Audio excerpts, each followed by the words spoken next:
32 minutes, 21 seconds. 5-second tone followed by a 1-second pause. You are listening to Space Boy Universe. Okay, gang, let's go.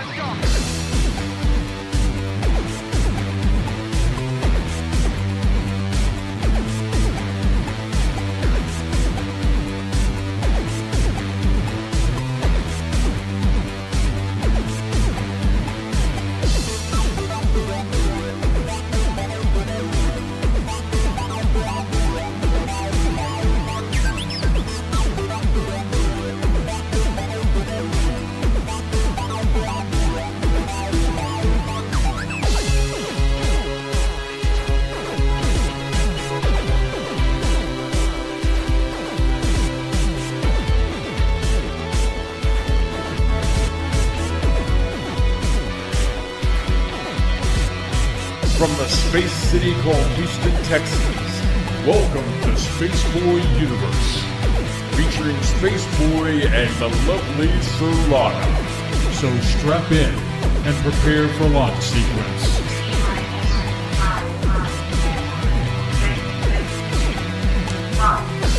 Greetings and salutations. This is Space Boy Universe. I am Space Boy. And I am Solana. And it's going to be a groovy show tonight because this is show number 152. And tonight's guest is Mark Johnson, Paracryptoufologist. And man, he is a wealth of knowledge, and I can't wait to speak to him tonight. Hey, you know, as always, you can follow us on the Twitterverse. That's at the SB Universe. Follow Solana and myself. That's at Solana and at Spaceboy Music. Follow the network that brings you all this fine programming. That's the SBU Network. Remember to hashtag your tweets tonight with hashtag SB Universe and hashtag Space Cadets. Speaking of Space Cadets, if you want to hang out with the coolest kids in the block, go to spaceboyuniverse.com and click the dancing chat bubble, and that'll get you in with all those cool kids. In addition to Twitter, you can find the universe on Facebook, Tumblr, SoundCloud, iTunes, YouTube, and many more places. You know, Solana, speaking of YouTube, you can find more than the SBU archive of shows. That's right. There's video content there from SBU Music. Actually, it's Spaceboy Music, SBU video interviews, 2-Bit Gamers, and so much more. So go there and subscribe. Get more content beyond the mic, as we like to say it here. Can't catch the show live, no problemo. Take the show on the go with you via Spreaker, SoundCloud, iTunes, and man, we love to broadcast. And on that magical note, here is the lovely Solana. Hey, shout out to K28 and my sister for showing up in live chat. Excellent. So they're starting to fall in there to the chat thing. Okay. Oop, just lost it. Okay, I'm trying to keep my eye on the call-in studio. So it's Bob. There's Bob. Hey, Bob. Let's see here. So right off the bat. Oh, God. Okay, so I'm really angry right now. Who's been hiding my nail file? It's basically Spreaker. You know, and the thing is that we had a technicality on the quantum hologram matrix this past week, and where the show tripped out, and then, of course, right before we started, the interface froze up on me to where I couldn't get the show started. Luckily, I've done this so many times that I was able to put the show back together within a minute, and that's why we were about a minute delayed there. But I'm really frustrated with this, and I'm going to have to look into seeing what's going on. I have been looking at some alternatives to broadcasting with a different piece of software than using the Spreaker interface that they have for their website, and maybe using a software. But, you know, I have not found a good piece of software that will do the trick that we need to do. So that's my gripe. I'm sorry for the delay, everyone, and but it is good to be behind the mic and broadcast tonight. So. At least it's working. Yeah, at least it's working. So, you know, it's great to see everyone in the chat. Hello, Space Cadets. You know who you are. We give you space hugs out there, and we're glad that you could tune in tonight because it's going to be a good one. we've got Mark Johnson in here, and I actually came across Mark because of some work I did. Well, work. It wasn't work. I wrote some music for Solaris. A fun thing you did. Yeah, fun thing. And then, of course, I guess Mark had put a video together for promoting the book. Solaris's book. Yeah, Solaris's book. And so that's how I came across them. And see if I can find that link for her book here. Exactly. On our site. Yeah, it's on the main site. But hey, we're as we get closer to let's see, here it is. It's the 16th. I was going to say tomorrow, the 23rd. I think that Sir Lana and I are going to be doing a show on Watergate and Nixon. That's going to be an interesting show. And then, of course, the 30th is our 2-year anniversary here at the SBU, which is pretty exciting because, man, we have a lot of things coming down the pipe as far as shows are concerned. And then, of course, as we leave September and get into October, we've got Maker Faire that we're heading off to. Yay. We need to follow up with Maker Dave and see where we're at in that process. He knows we're still alive. And then plus, we've still got to work on that presentation and some other goodies. We haven't followed up since the storm, and I'm hoping nothing has changed. Radical has happened to him. So I think he lives very much further south into the west.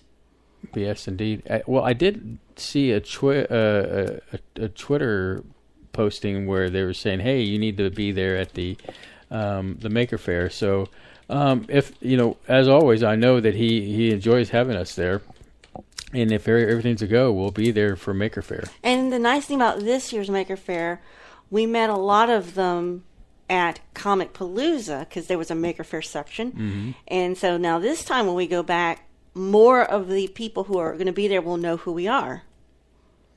Yeah, and the other exhibitors, I mean. It's a pretty exciting thing to do, and we like to keep in the loop on that. And they've been good to us, and we appreciate the opportunity to be able to do what we do remotely. It really sharpens our skills. So, but yeah, as we get into our second year coming up here, it's been an interesting ride so far. Wouldn't you agree, Sir Lana? Yes, and if there's nothing else you can say about this show, personally, I have learned a lot, and it's knowledge you can't take away from me. I've learned to question some things that I'd heard all my life, and I never bothered to, question them or internalize them or even think about them or why they were important to even question. So I've gotten a ton out of it. If you haven't, I'm sorry, but it's beneficial for me. So you saying me getting anything out of it? No, the listener. Or the listener. Well, one thing is it's your problem. I can. Excuse me. The one thing is that I constantly tell everybody that before we did this show, I never would have dreamt that you would have gotten behind the mic and did what you did, and now what you're doing. Well, you suckered me into it by thinking it would never be heard again. You were just doing a test. You wanted to get the feel of it, and I would never be involved again and never be a part of it, which was my hope. It's like, oh, here's one more thing. You'll be locked in a room somewhere, and I'll get away with murder doing whatever else in the other parts of the house. Of course, little did I know that, you would be ending up being a big powerhouse in this show. And, I know that you, personally, I know I've seen you have the talent. You have the capabilities, but do I have the interest? That's the key. You have a cat mentality. Do I have the interest or the drive or the commitment? These are things you have in spades, an abundance of, and I think we clash over my apathetic attitude.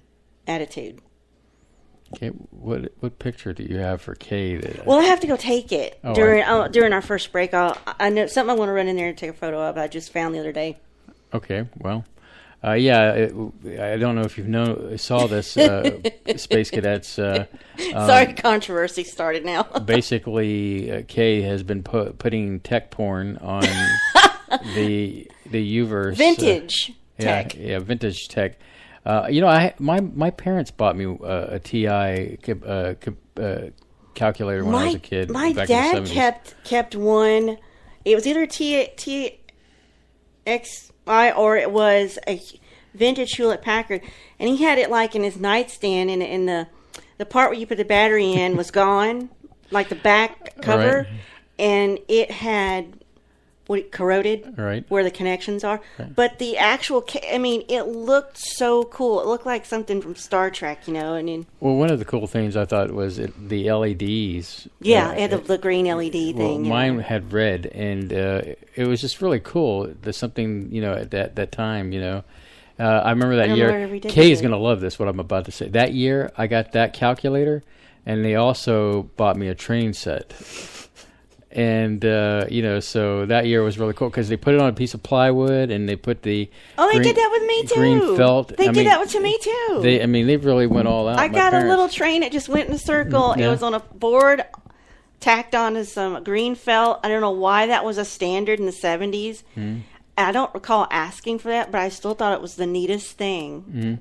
Yeah, I don't remember what scale it was. So basically, yeah, mine was it was a Santa Fe engine and green felt and went in a circle, and I had a 7-Eleven. And I just had that foam mountain, and it had a couple of trees on it, tunnel. And that's it. It did have I had the foam mountain too, or the where it went every through the kid in the 70s have that. So yeah, that was a really cool year for Christmas gifts because you know I got the calculator, and you know I was blown away by that, and then of course my parents buying me the train set because I love trains. I might not be the uber train collector or train aficionado as Kay is, but it is something that you know I enjoyed as a kid in the 70s, getting that. You know, it was late 70s, about 77 is when I got all that. But anyway, cool stuff, and you know, so you know, Kay posting stuff. If it's not that, it's usually see, my dad is a retired civil engineer, so he had all the old school, you know, drafting tools and calculators slide rules and compasses. I think it's funny that you say that your dad had the calculator in the nightstand next to his... It was just an object he had. He never used it because he couldn't, because it wasn't functioning, but I don't know why he kept it for so long. I don't know where it ended up, but I kind of wish I had it today because we could send it to the 8-bit guys, have him repair it. But yeah, it's, you know, wonderful calculators back then. And of course, you know, the HP they have a calculator. It's very similar in that color and that style that TI put out many years ago back in the 70s. I know we're talking tech, you know, probably boring. Oh, I have a pocket calculator, you know, but it was just I'm really... the operator with my pocket calculator. Just a really cool calculator, and because it had the LEDs. See, Kraftwerk thought calculators. Yeah. So, what else you got going on over, Sarana? Oh, sorry. Can I... I was in the middle of a thought in chat. Let me get on to some stuff. Pardon me for saying the N-word, nipples, but here we're going to say it. This is for you. And this is for you. And this is not what she's taking a picture of later. Rejoice! Here's Mario's nipples glistening in the sun as God intended. Mario, like Super Mario? Super Mario, yeah. This is game news. The upcoming Super Mario Odyssey game, they're saying it looks dazzling.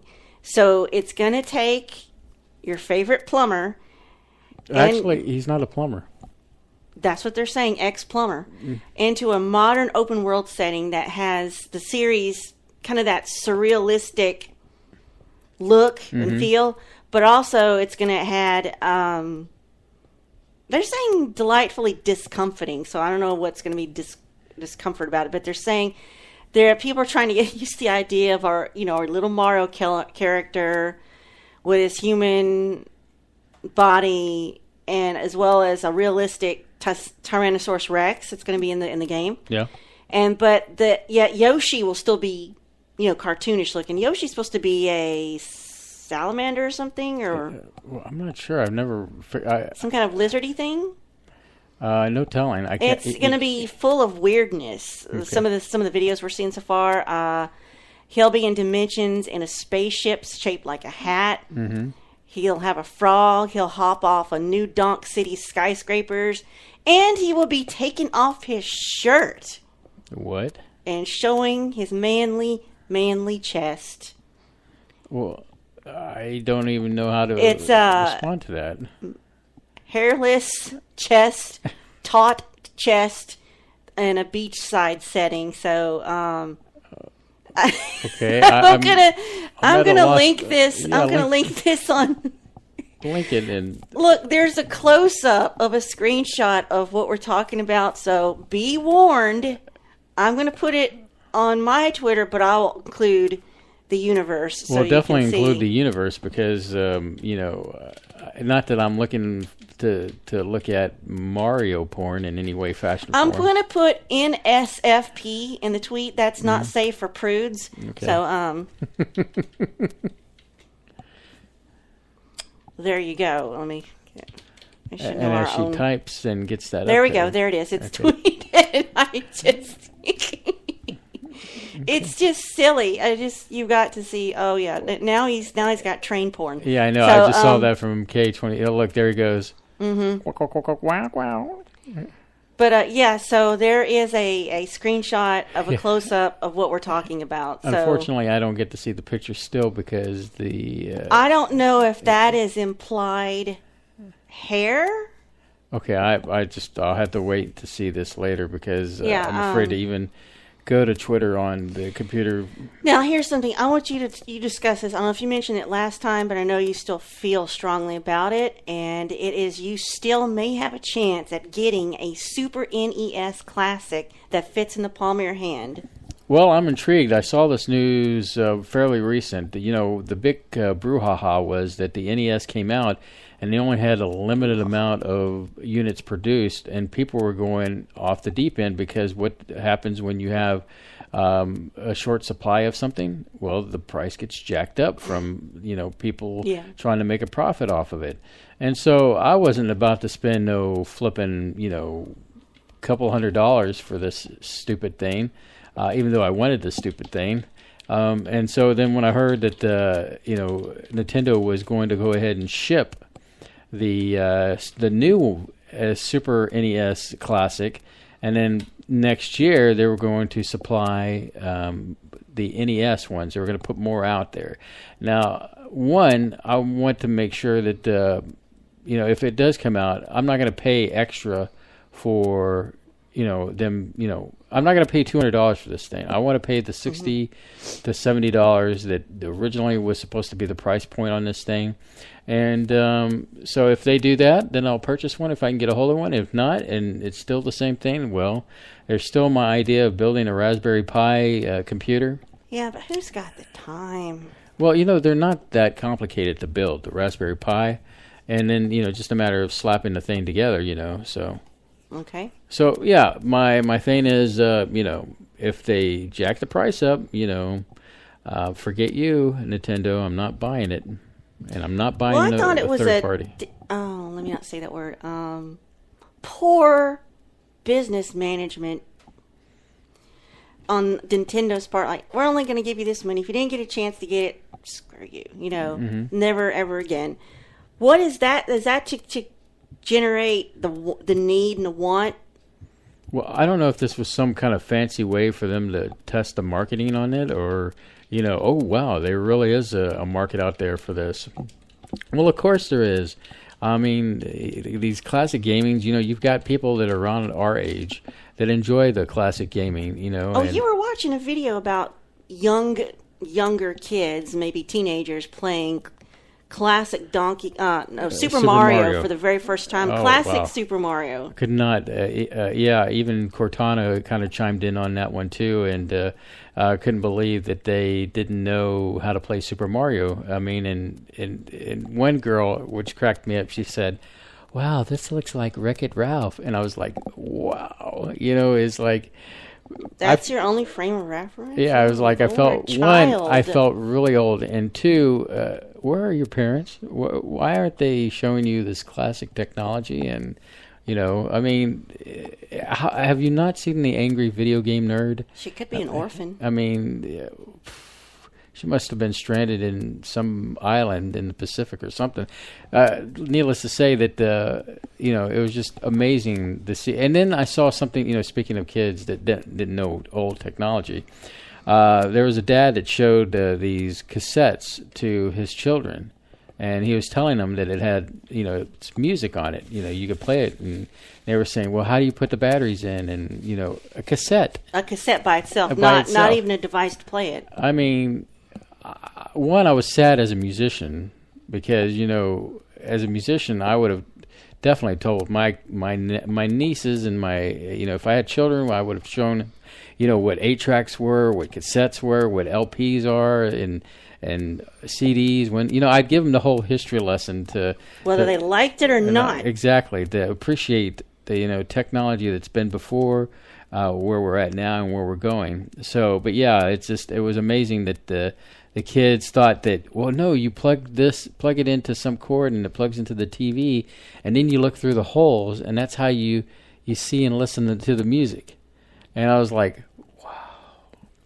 So anyway, but yeah, it was my amazing, I feel so old, and I can't believe young adults don't know technology, previous technology. Okay. Yeah. You got something else to throw Yeah, out? I just wanted you to get it all out and feel like you weren't interrupted or cut off. I don't know if you're trying to just patronize me right now. Or only 75% of the time. Okay, great. Hey. What?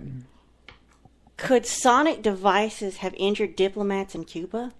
I kind of glanced over that, and what was it that I read? Something about how a diplomat went in through a wall and... Yes.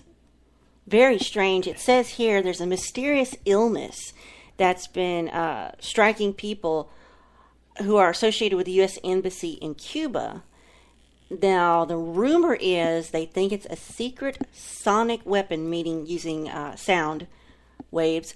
Now, they're saying over the past year, diplomats, I guess this is our diplomats in Cuba, have had some unusual experiences, a number of symptoms that range from hearing loss, vertigo, nausea, and concussions. So it's getting to be a deeper mystery, and it's getting more complex. Now, the Associated Press, whether you believe what they say or not, they reported the number of U.S. victims of this strange illness has reached 21 people. Now, they're saying Canadian diplomatic places have been affected as well. The Cuban government, of course, denies this. They have no such equipment that would cause these symptoms, and it's not been discovered. But it could exist, I suppose, the technology, that it could be because a weapon that covertly uses sound energy to injure people doesn't actually exist. It sounds very appealing and interesting, but they find it hard to believe that it's a real device, Well, hold off for a second. The military have tested the devices. I'm sure you've seen many of these, how it works and stuff, where it's crowd dispersers, the non-lethals, where they aim a dish at people, and I guess it heats them up, or like microwave energy, and they've got other sonic. I haven't heard about that. Sonic devices. Yeah, it's like if you're standing in the direction of this, it's like you want to run away from whatever is cooking you. Well, using frequencies, that's plausible, right? Yeah, it's very plausible. Sonic waves in general. Oh, here's what you're talking about. The weapons known to use sound, like flashbang grenades, sound cannons, they're used against protesters, like you said, to disperse. They're loud, obvious, and have immediate effects.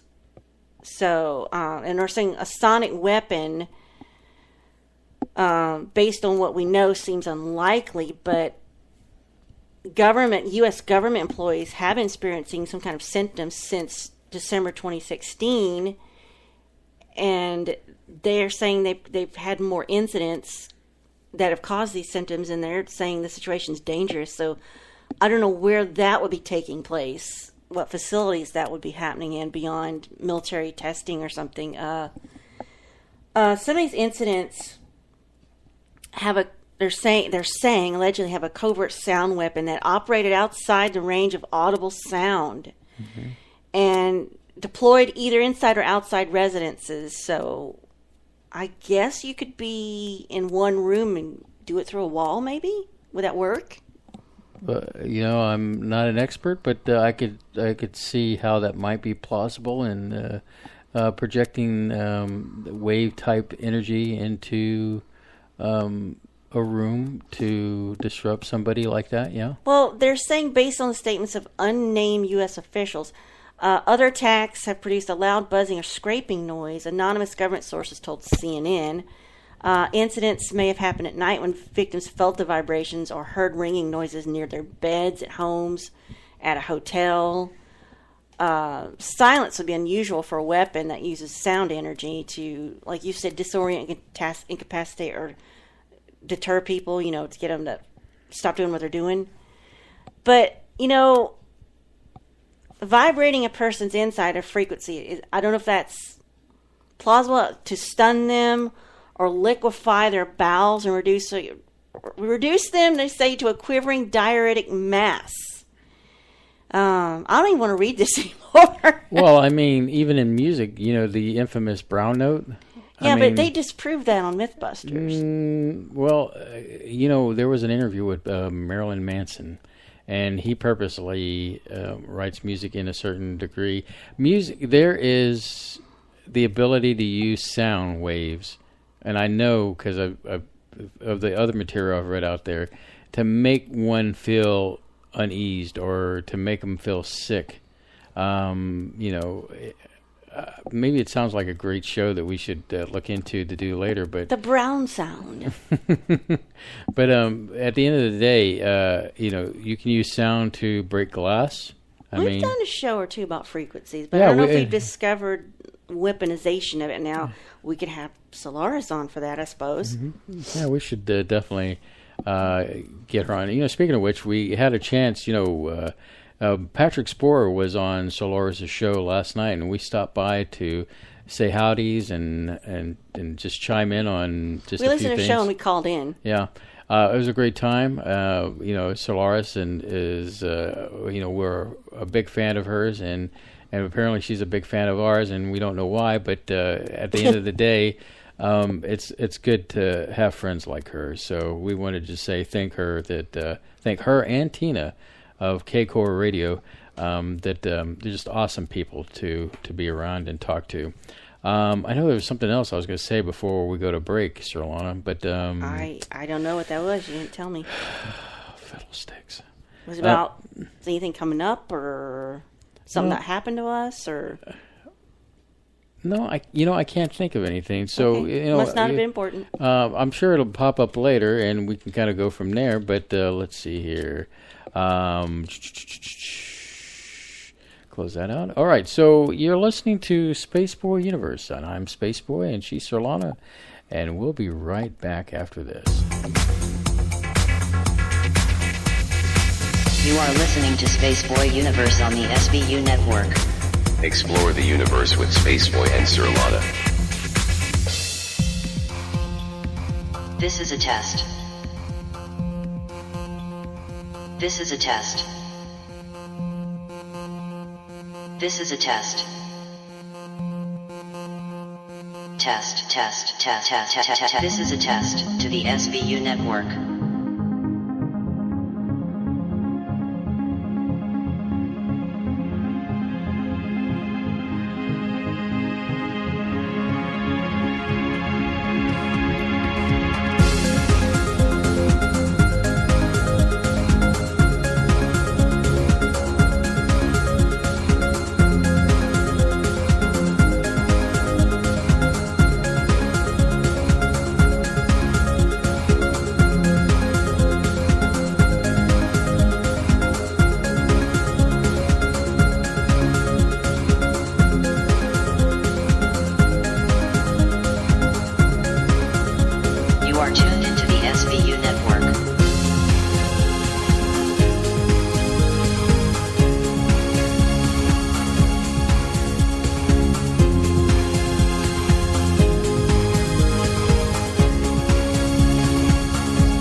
This is a test.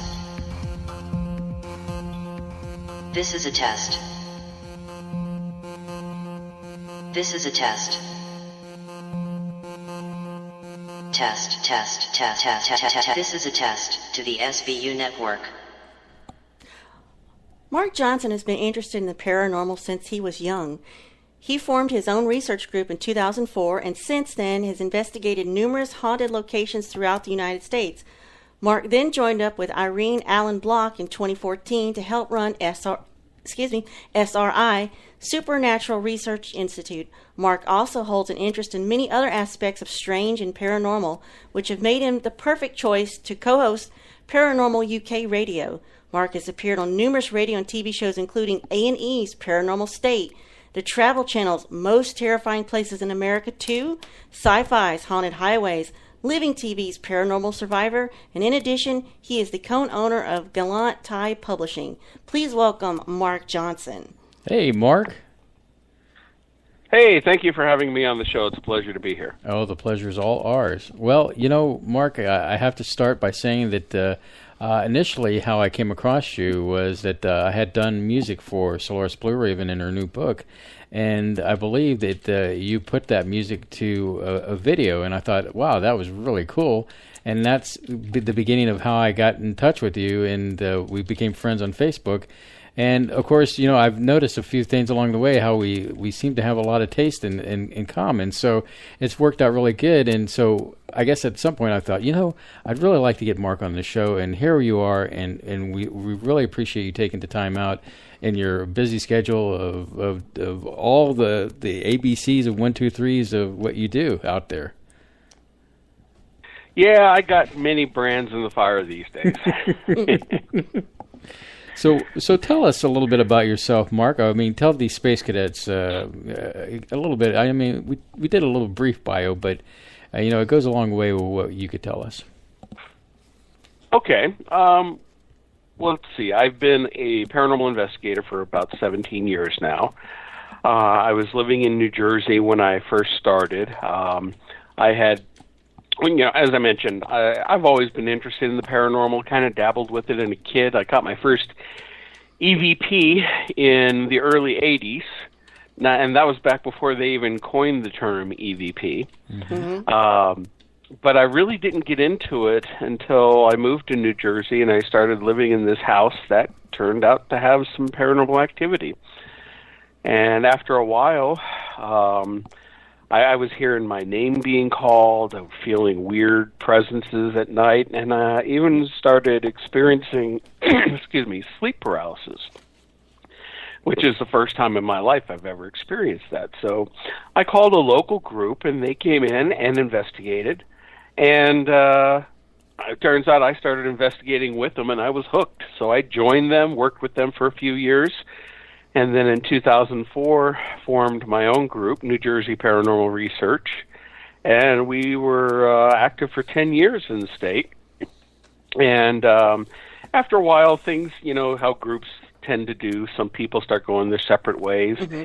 And my focus really started to shift away from traditional paranormal research. I wasn't satisfied with it.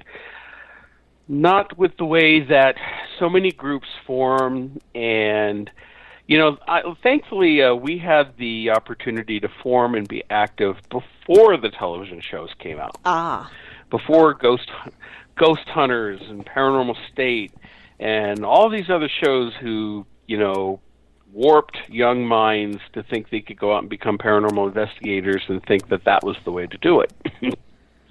And I wasn't satisfied with the fact that so many groups, and even ours was guilty of it, of going into homes and whatnot, investigating, picking up paranormal activity, and not really doing anything to help. You know, what were we helping? Okay, yeah, in many cases we could show them, yes, there's some activity going on, you're not crazy, or if we could debunk it, show them how it was, but we'd still never get to the root of the problem, you know, which is what's going on there. And we worked on several cases, some of them long-term, that really started to change my mind on a lot of the research. One case in particular in Bloomingdale, New Jersey, where we had two houses on the same street, and pretty much there were more houses on the street that was having activity, but we only had access to two because these women were friends living across from each other. And the activity we started to deal with was not a traditional haunting. It was something attached to the land, and I think was possibly non-human. But we didn't know enough back then. And we didn't have psychics working with us, and I've tried working with a few psychics who, after a while, none of them impressed me at all. I think that they believed their own hype in trying to sell themselves. Mm-hmm. So, you know, we really didn't have somebody we could bring in and trust to come in and tell us from a psychic standpoint what we're dealing with, which kind of led me on a path to start working on my own development. Not saying I'm a psychic at all, but just saying becoming more intuitive, picking up on things that are there, learning about new types of phenomena, new types of activity. And then about 6 years ago, I met my business partner, Irene Allen-Block. She was running Spirit Rescue International at the time, and by the time we met, that group was going through a change. She's a very talented, and she hates the term psychic. We call her an extrasensor because nobody knows what that means. She likes to be thought of as a very normal person, as a mother, grandmother, pensioner living in the UK. Mm-hmm. And but she has some very strong abilities, or probably the strongest abilities of anybody I've ever worked with. But she's very down to earth about it. But part of what she can do is remote viewing. She was trained by an organization on doing remote viewing back in the 70s and 80s. She's able to use that to help people all around the world. I think the farthest case away she ever worked was down in New Zealand from the comfort of her own home in Wales. And we worked on some cases together, and eventually SRI transformed from Spirit Rescue International to Supernatural Research Institute because, again, we started to broaden our horizons some. She wasn't doing as much as Spirit Rescue, which is basically going into somebody's home and clearing it, moving the things on. She's dealt with very negative cases, what some people would call demonic, but between you and me, I don't believe in demons per se, just very negative things, and she's able to clear that when needed. But now, these days, we're focusing on doing more broader research into a variety of different areas, not just ghosts and the paranormal, but interdimensional types of activities, multidimensional, nature types of spirits, or even nature type of beings, what you can also call ultra-terrestrials. And we found that there's a lot of activity that seems to overlap, different types of activity, like between ghost research, paranormal research, to cryptids, to UFOs and ufology, aliens, high strangeness. There's more of an interconnectedness with this activity than most people realize. And so we've really taken ourselves to studying and looking into all this different types of phenomenon, and it's opened up a whole brand new world in terms of research for us. Okay, well, you touched on a lot of things that we wanted to get into and ask you about. So the first thing is now, when it comes to the large subject matter of paranormal, I am, I guess, what you call a neophyte, a newbie. I'm not as well versed as, the people who are in our chat and maybe, Spaceboy himself. So it's all a huge mystery to me. I'm not saying it isn't possible, but it's a very big, difficult topic for me to get around. So to start with, your title, Paracryptoufologist. I've never seen that before, but I guess it encompasses absolutely everything you're into, which I think is a great. I just thought that was a cool title. Like, this covers everything. So. Yeah, you've never seen it before because I made it up. We practiced saying it before the. Yeah, I was singing supercalifragilistic. We practiced saying and I it. will admit you've done a fantastic job of pronouncing it. It's Paracryptoufologist, and I tell people try to say that 5 times real fast. Mm-hmm. So it's because my interests personally have broadened to include all sorts of different types of activity. And the one thing that I've had the advantage of doing a radio show like yours. I did one show for 5 years, Unknown Origins Radio. Mm-hmm. We were on a couple of different stations with KGRA. We were on Art Bell's not Midnight Desert, but Dark Matter digital network. Mm-hmm. And then when that show ran its course, Irene and I formed Paranormal UK Radio to kind of bring in more of a British audience, because there's so many great researchers and things happening that related to the UK that don't get played as much here in the US. Now, our show is actually, we play it in the UK, in the US. We hit all the time zones, and we try to get a variety of different guests, both in the all around the world, to talk about things. And in doing so, I have learned so much from so many great people, so these great guests who come on, and the research that they've done, and it's changed my paradigm, really.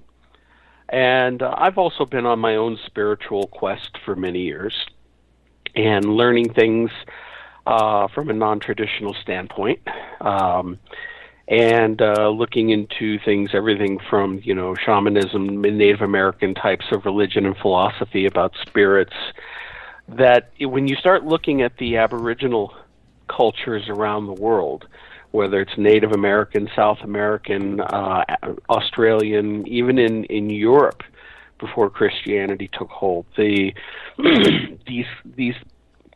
beliefs and practices that predated Christianity and were much closer not only to the earth, but to the forces, the energy forces around, where, they could call them spirits or whatnot, but it was really things that they interacted with more closely than we do now in a Western society. And it brings up a lot of interesting cases and things to look into. One thing, now that I've been in Colorado for the past year, being here in the West, there's a lot of mines and caves, and one thing that I am looking into investigating is the stories of things that live under the earth in caves and mines. The miners used to call these beings Tommyknockers. Mm-hmm. Oh, yes. But there's also researchers like Barry Fitzgerald, from formerly with Ghost Hunters International, him living in Ireland, and he's done a lot of research looking into the Celtic Shay or fairy lore. And the fact that with these fairy mounds, there's also things underground in these old mines and caves related to the Celtic fairy lore. And it started me thinking about, there's cultures all around the world that have similar stories of these types of entities that seem very paranormal, possibly spirit-like, and yet not. They do seem to be physical at times and interact with people in this world. And they go by many names, everything from fairies to gnomes, trolls. In Norway you have trolls. You have the fairies in Ireland. Down in Cornwall, the pixies. Irene always tells me, don't forget the Cornish pixies. Icelandic elves. The Middle East have the jinn. And it's funny, if in Iceland, which is a very popular spot for Hollywood movies these days. They film a lot of movies there. They have to perform ceremonies to appease the elves so that they don't mess around with the camera equipment and screw things up and hurt their movie shoot. They have to, and it works, because when they haven't done it, they have problems during the shoot. Everything from camera equipment breaking, weird weather, it's just all strange. But if they appease the elves, then they have a good, smooth movie shoot. You know, the Icelandic government takes it seriously enough that they'll divert highways around these mounds where the elves are thought to live. That reminds me of that old Bugs Bunny cartoon where they had some little creature messing with a plane and, you know, wreaking havoc with the gremlins. Yep, the gremlins. It's the same kind of concept. You know, in mines and the miners, even going all the way back to the Welsh miners, that's where the lore of the Tommyknocker started. And of course, in the 1800s, all those European miners and people came out over here, and they were mining everywhere for gold and silver. And they brought those legends and lore with them, and they would talk about the Tommyknockers, where they'd be making sounds down deep in the mines and caves. People would hear their names being called. You'd get some that were mischievous, that could chip away at the timbers. Others seemed helpful, warning people of dangers. And again, these things take on very human-like characteristics, because some seem to be good or have benign intents, and some have, you know, negative intents. Just like you run into people, you don't know whether to trust them or not until they can prove themselves. Mm-hmm. So, again, it's a fascinating subject, and something that I'm currently looking into. I recently did an investigation here last month up in Idaho Springs at the Phoenix Gold Mine.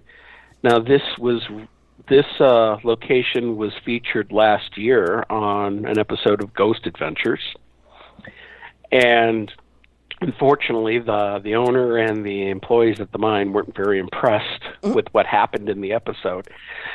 Excuse me. But in some ways, when I heard the whole story, they were kind of blaming Zach and kind of saying some things about the production crew. But in reality, they had a guy who worked at the mine that purposely gave the guys bad information, and it made it on TV.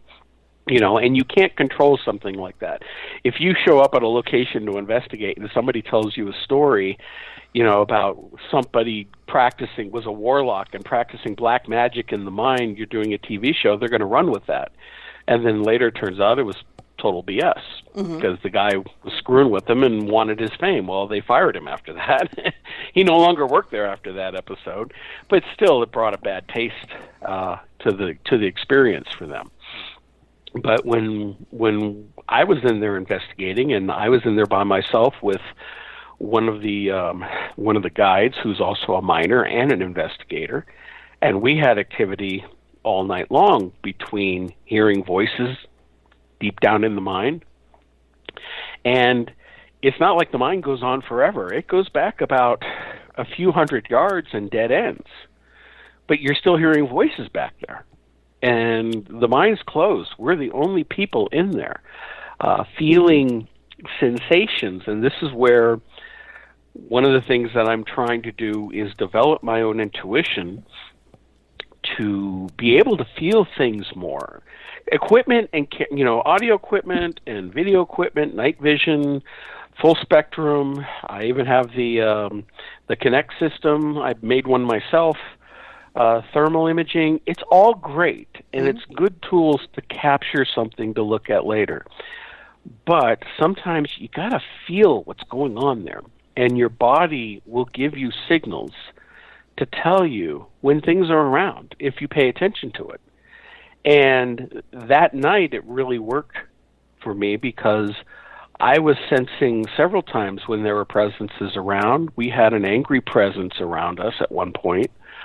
Felt like a minor. He didn't like us being there. Wanted us to leave. He wasn't being very happy and was putting off a lot of negative energy. Ran into him a couple of times, but then later in the night, his energy changed, and it went from anger to sadness. I felt remorse coming from him. And what I was feeling was he was sad because he knew he had died, and he didn't get a chance to say goodbye to his family. But he was still there in the mind. I had a thought about trying to cross him over, but the mine employee I was working with is adamant that he's never going to make any of those guys leave. Okay.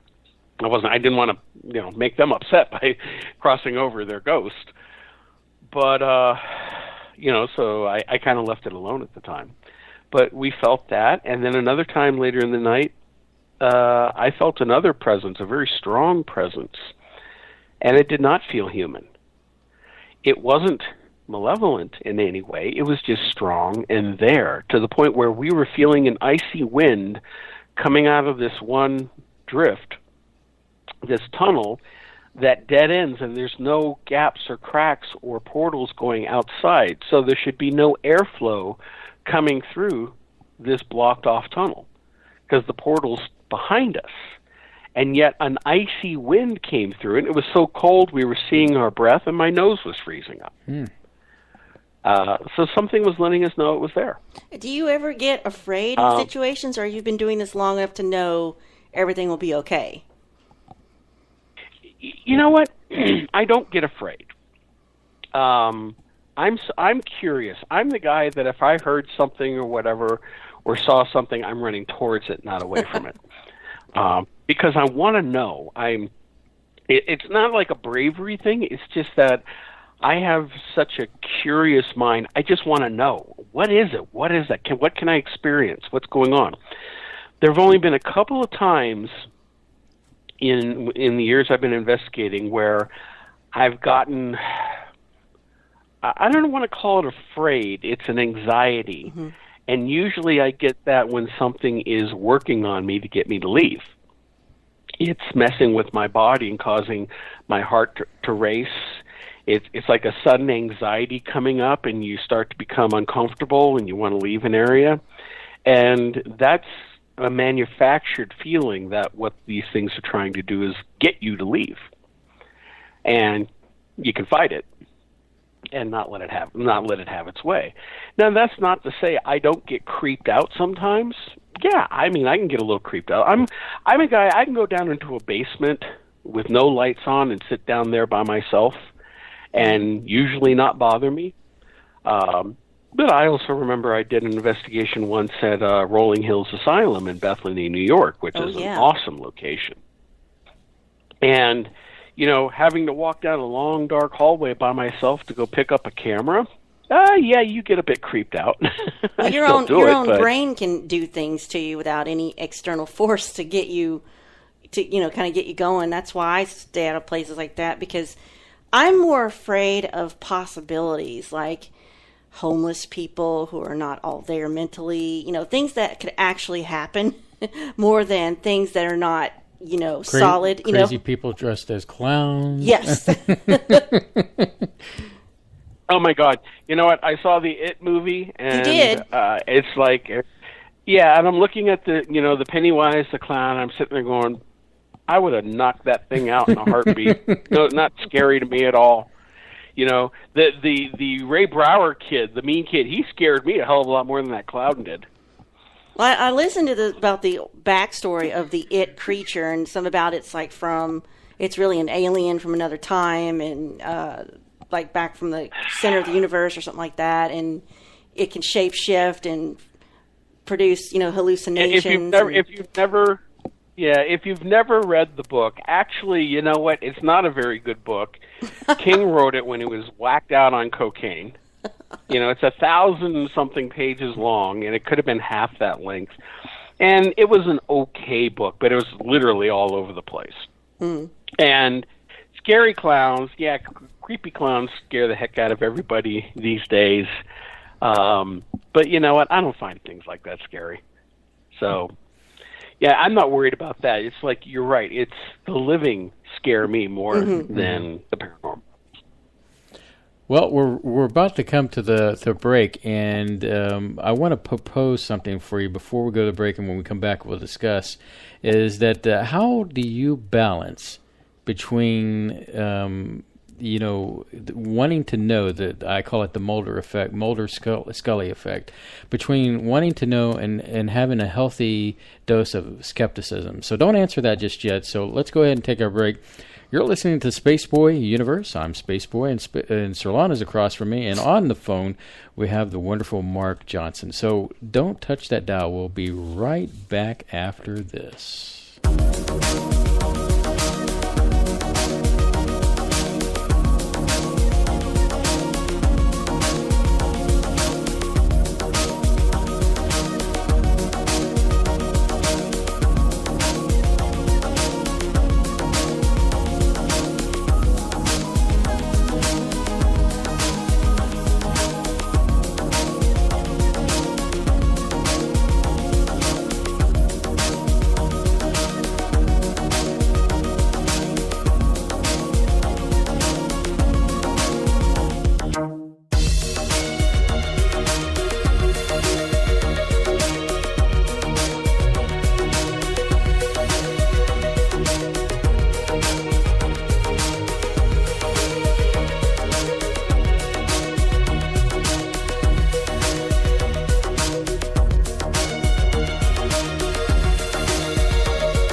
Spaceboy Universe, the #1 broadcast for robots. We're back, and we're glad you're tuned in tonight. Tonight, we have our guest, Mark Johnson, Paracryptoufologist. Say that 5 times fast. Booyah!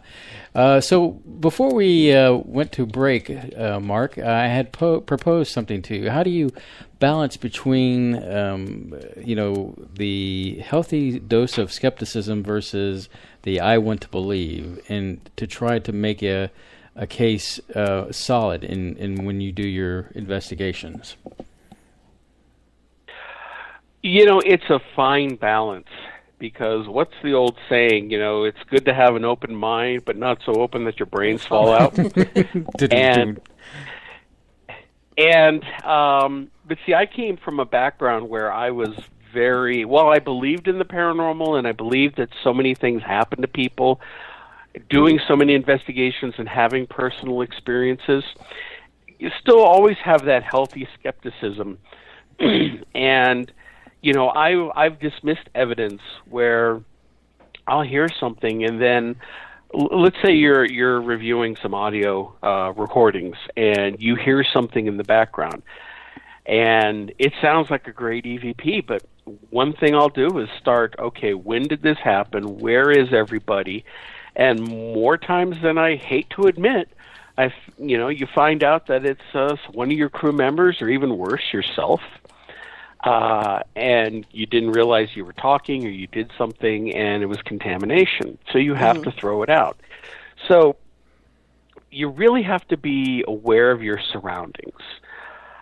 And also, depending on the location, and this is why I don't do private homes as much as I used to, because the last few years, I was getting so discouraged because everybody was convinced they had a demon in their house.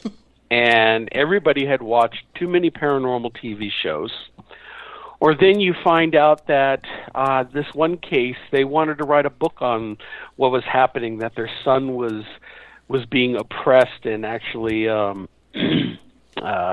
possessed, and that the church had to perform an exorcism on him.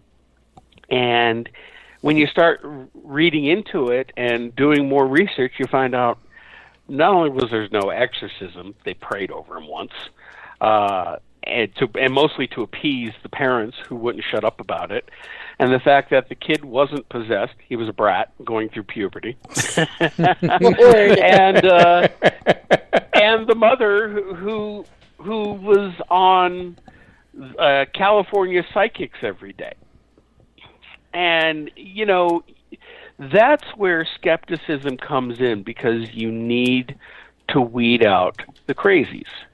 The people who want to believe so badly that they'll make stuff up, or they'll jump at shadows and are convinced that there's something demonic going on in their house. And this is something I tell, a lot of the clients I work with. First of all, if you think it's a demon, it's probably not.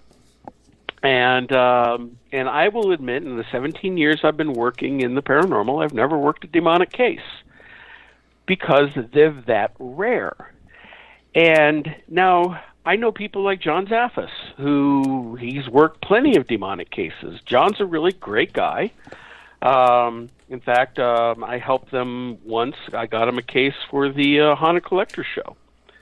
And this is where my falling out with SyFy and Pilgrim Films came in, because, I know Brian Cano personally, and he wanted to interview me because I investigated this location. SyFy Channel came to me looking for cases, and I gave it to him. And yet, this is my little rant against Hollywood, the television shows, is the SyFy Channel refused to have me interviewed because I'm a paranormal investigator. They have a standing order. All throughout Ghost Hunters, you'll notice after the first 2 years of the Ghost Hunters TV show, they didn't interview other paranormal investigators anymore, or people. They started working with some local teams, and then that stopped. Why? Because SyFy came out with an edict saying that they will not promote any other paranormal teams except their own, to make them look like the experts. So when they wanted to interview me, they found out I'm an investigator. Nope, we can't do that. No, we can't have another paranormal investigator on there. So I was a little tweaked. about that. But you get somebody like John Zaffis, who's a demonologist. Now, let me tell you something. This is just my personal opinion. People can disagree with me, but you want to know what happens when you're a demonologist? You find demons. That's what I say. You see demons, right? I was going to say, you open Pandora's box, you're going to get a can of, a whoop ass on you. Yeah. Well, and you know what? Like I said, I like John. He's a great guy, and I've listened to his lectures. But it's not just John; it's other people. I've known people who become demonologists. It's okay. First of all, you're making a few assumptions here. First of all, you're assuming that there are demons as like the kind that are in the movie The Exorcist and that are talked about in certain religions.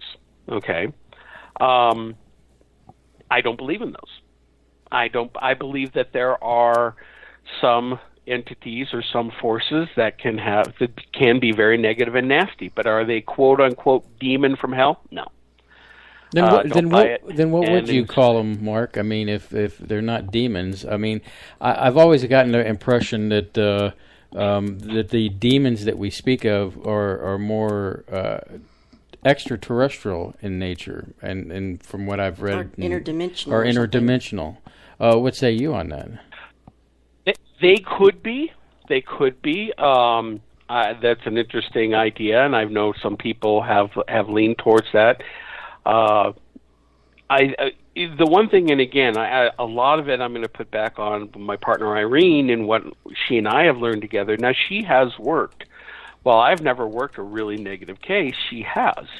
And in almost every one of those cases, it turns out to be a human spirit that's causing enough of a problem that, she gets it to leave. Sometimes it's an interdimensional type of entity. There's also what we refer to as, how can I put this? There are some entities that are actually created by thought form entities. You may have heard the term tulpa. If you actually, on the new revival of Twin Peaks, I was a little impressed because they started dealing with quote-unquote tulpas. Not in the right way, but they were dealing with that concept and they used the name. But sometimes what you'll get is a low-level thought form entity that is created out of negative energy, whether intentionally. Let's say somebody is dabbling in the occult, they want to hurt somebody else, and they create this thought form from their own energy, and it's made out of negative energy with negative intent, and then they send that out to somebody to cause them some harm, causing illness in their life, or whatever. Or in some cases, these things can form from the natural negativity of us human beings. Because let's face it, we're not the happiest lot sometimes. So is that different and from we karma? Need enough karma is a process of balance. A balance, cause and effect. Okay. The thought forms are, if you have enough negativity coming up from people, it can coalesce together into a low-level intelligent entity of itself, in itself. Now, if you create something out of negative energy, what does it need to keep going? Negative energy. Mm-hmm. So what'll happen is you'll get these things that will attach itself to somebody who's having a problem. Whether they're an alcoholic, they're dealing with depression, they're dealing with whatever these problems are that somebody might have, these things will come into someone's life and amplify it dramatically. And it'll start taking on the forms of, what we consider to be a demonic oppression. It starts doing things to scare people. It starts doing things to make them sick or bad behavior or whatnot. And I liken these more to spiritual parasites than I do to anything that's actually evil. Is the mosquito that comes and suck on your blood evil? No, it's doing just what it's made to do. And in fact, if you look in nature, there is nothing in nature that is inherently good or inherently evil. It just is. Yeah. It's mankind and man's philosophies that create good and evil. We look at things and we think something is good, or somebody does something bad to us, then we think that's evil. It just is. And so what these things a lot of times will do is attach itself to somebody and create negative situations, and the more negativity it creates, the more they feed and the stronger they get. And they could even do possession. They could even do, they may even make somebody sick to the point where they die. Now, you'll hear some demonologists say, well, that's the goal of a demon, is to get in you, possess you, and then eventually kill you. No, because then why would it kill you? Because it's cutting off its food supply. It's just sometimes that may be what happens. And if that's what happens, then it moves on to the next. If you take away the negativity, if you take away its food source, it will in time dissipate. Now, energy is never destroyed, but it changes forms. So that negativity would, if it weakens enough over time, it will dissipate and be no more. It just goes off to where, what made it up goes off, and it can no longer hurt anybody. Is the opposite true? And you said if you have all this negativity, it can form this thought form. But if you have a bunch of the opposite, which is positivity, can it defeat that, or does it create something good? I think the way to deal with negativity is to cut off its food supply. If you focus on the positive, if you start, there is, while I'm not religious myself, there is benefits for the power of prayer. Because if you're praying and focusing on love and light and positive things, then you're cutting off the food supply for the negativity to feed. Now, this can also go towards, it could go towards even human spirits that are causing problems, even some of these non-human spirits, and some of them can be malevolent.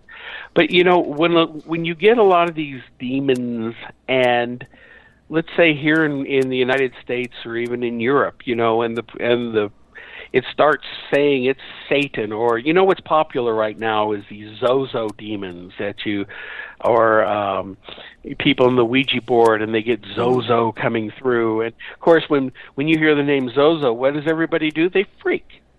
They freak because, oh my God, it's the Zozo demon, or it knows that will scare the hell out of you, and it says it's the Zozo demon. Do I believe all these people are contacting a Zozo demon? No. I think that these things can and do lie, and I think that they do things for psychological effect in order to increase the negative feelings, in order to gain more energy.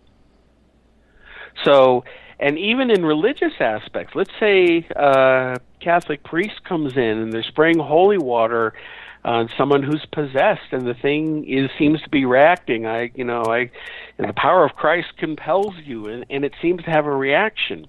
And you would think, well, that's it? It's the religion and God and invoking Jesus is working. Well, not exactly. Not for the reasons people may think. It's because there's two things going on.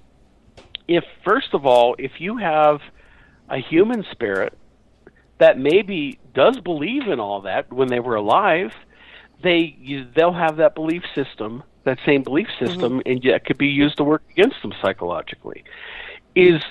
Are you going to go into the middle of India, or I'll use India as just an example, or in China somewhere, and somebody is maybe dealing with a demonic type possession, and you're going to start invoking Christ, and these things are going to look at you like you have three heads. Like, what? Who? Yeah, that's not their culture. If you use the power of Vishnu, or you use whatever the local culture, that seems to have more of effect, because if these things are regional, then they're going to pick up the things in the culture of that region. There is also something that people don't realize. that has zero to anything to do with whoever you're invoking. It's the power of intent. And this is what's really important. From a spiritual standpoint, power and faith in something is strength. You could go in and possibly invoke the flying spaghetti monster, but if you believed it, then your own energy is that strength that could be used to fight these things. You know, as long as you believe in what you're doing. Holy water, you know what happens when you sprinkle holy water around? You get everything wet. Same thing with burning sage. You stink up the joint. Okay? Does sage have any power? No. Holy water have any power? No. The belief in it has the power, you're saying. It is, and this is where, especially in Western culture, people have had all this programmed out of them, where more of the indigenous cultures around the world and are more in tune with spirit and nature and even what's within us. We are spiritual beings having a human experience. And our spiritual being, our spirits, and even our higher selves, it's much stronger than we give credit for. You know, organized religion, and again, I'm not bashing organized religion. I'm not bashing anybody's faith. I'm telling you what I believe. You know, everybody can believe what they want to believe. But just from my experience, is organized religion takes that away from you. It puts all the power in God or an outside force, and you have nothing yourself, but you have to pray to that outside force. When you really have the power within you, everything is within you. In fact, that's why, you know, a lot of Eastern religions, when they talk about meditation, it's all about going within, because within, in your own higher self, all those answers are there. And that power is there too.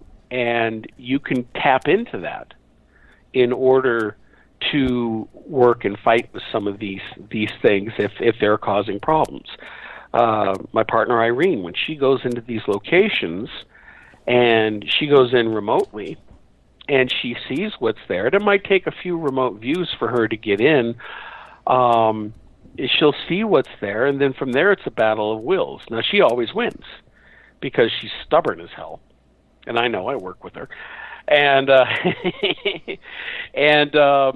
but it's, you know, again, it's not destroying what's there. It's getting it to leave, pushing it out, getting it to leave on its own, and it goes away. You haven't destroyed it. Could it come back? Well, yeah, especially if people keep doing what attracted it in the first place. But, you know, if you push these things out, get people to start focusing on more positive things, don't do the behaviors that brought it in the first place, like maybe playing with a Ouija board and you don't know what you're doing, and opening that doorway. So focusing on the positivity really helps in those types of situations. Well, doing that, and just I think everyday life is probably good too. Just do you believe if you put good out there, just in general, that it's just good for the world, the universe, and you'll get it back? It's cause and effect. What you put out is what you receive. Mm-hmm. If you ever wonder why, and I can speak from this from personal standpoint, if you have a string of bad relationships, why is that? Okay? Why are you attracting that to you? What is it within yourself that, whether it's a lack of confidence or is there something you haven't resolved within yourself, and you keep attracting the same type of people to you? What if you have a habit of getting into abusive relationships? It's because you haven't fixed something in yourself to break that cycle. Mm-hmm. So if you're a negative person, and God knows that we all know these types of people, who all they do is bitch and moan and complain about what's going on in their lives, or they blame everybody else for their problems. They're not taking responsibility. They focus on negativity, and what happens? They tend to make things bad in their lives. And a lot of it is just from a form of perspective, too.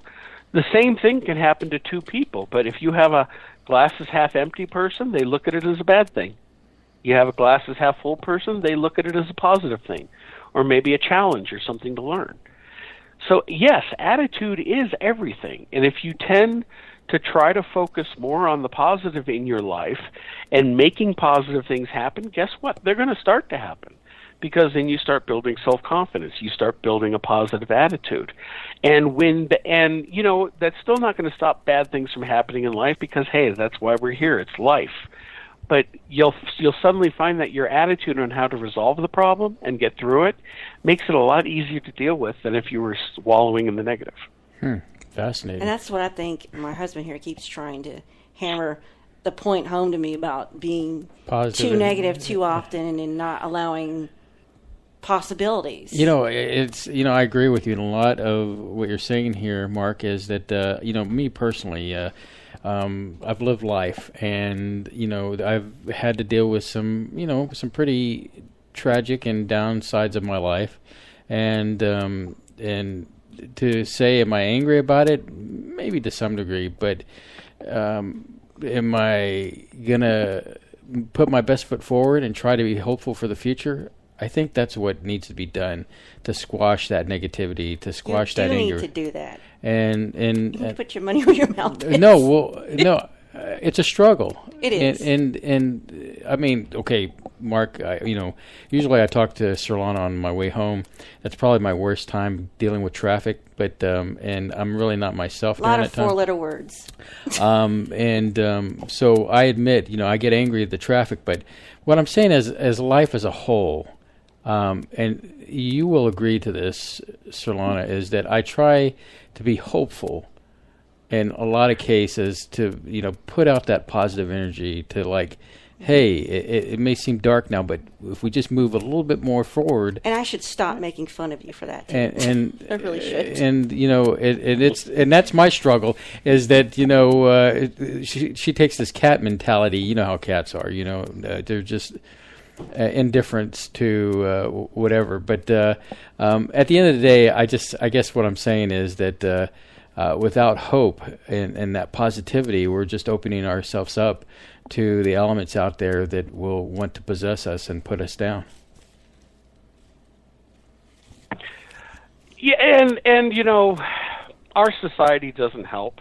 Oh, yeah. And I don't want to stray too much from our actual paranormal talk tonight, but a lot of it is, the type of society we're living in right now has gotten so negative and so, I feel like we're living in a nut house, and we're wallowing in negativity. I mean, if these things that we talked about earlier are real, they're going to have a field day feasting on people because of all the negativity that's going on out there right now. And there's very little positive, and that's where I am not a love and lighter. Okay, I don't go into the hairy fairy new agey love and light crap. But at the same time, I will talk about positive feelings.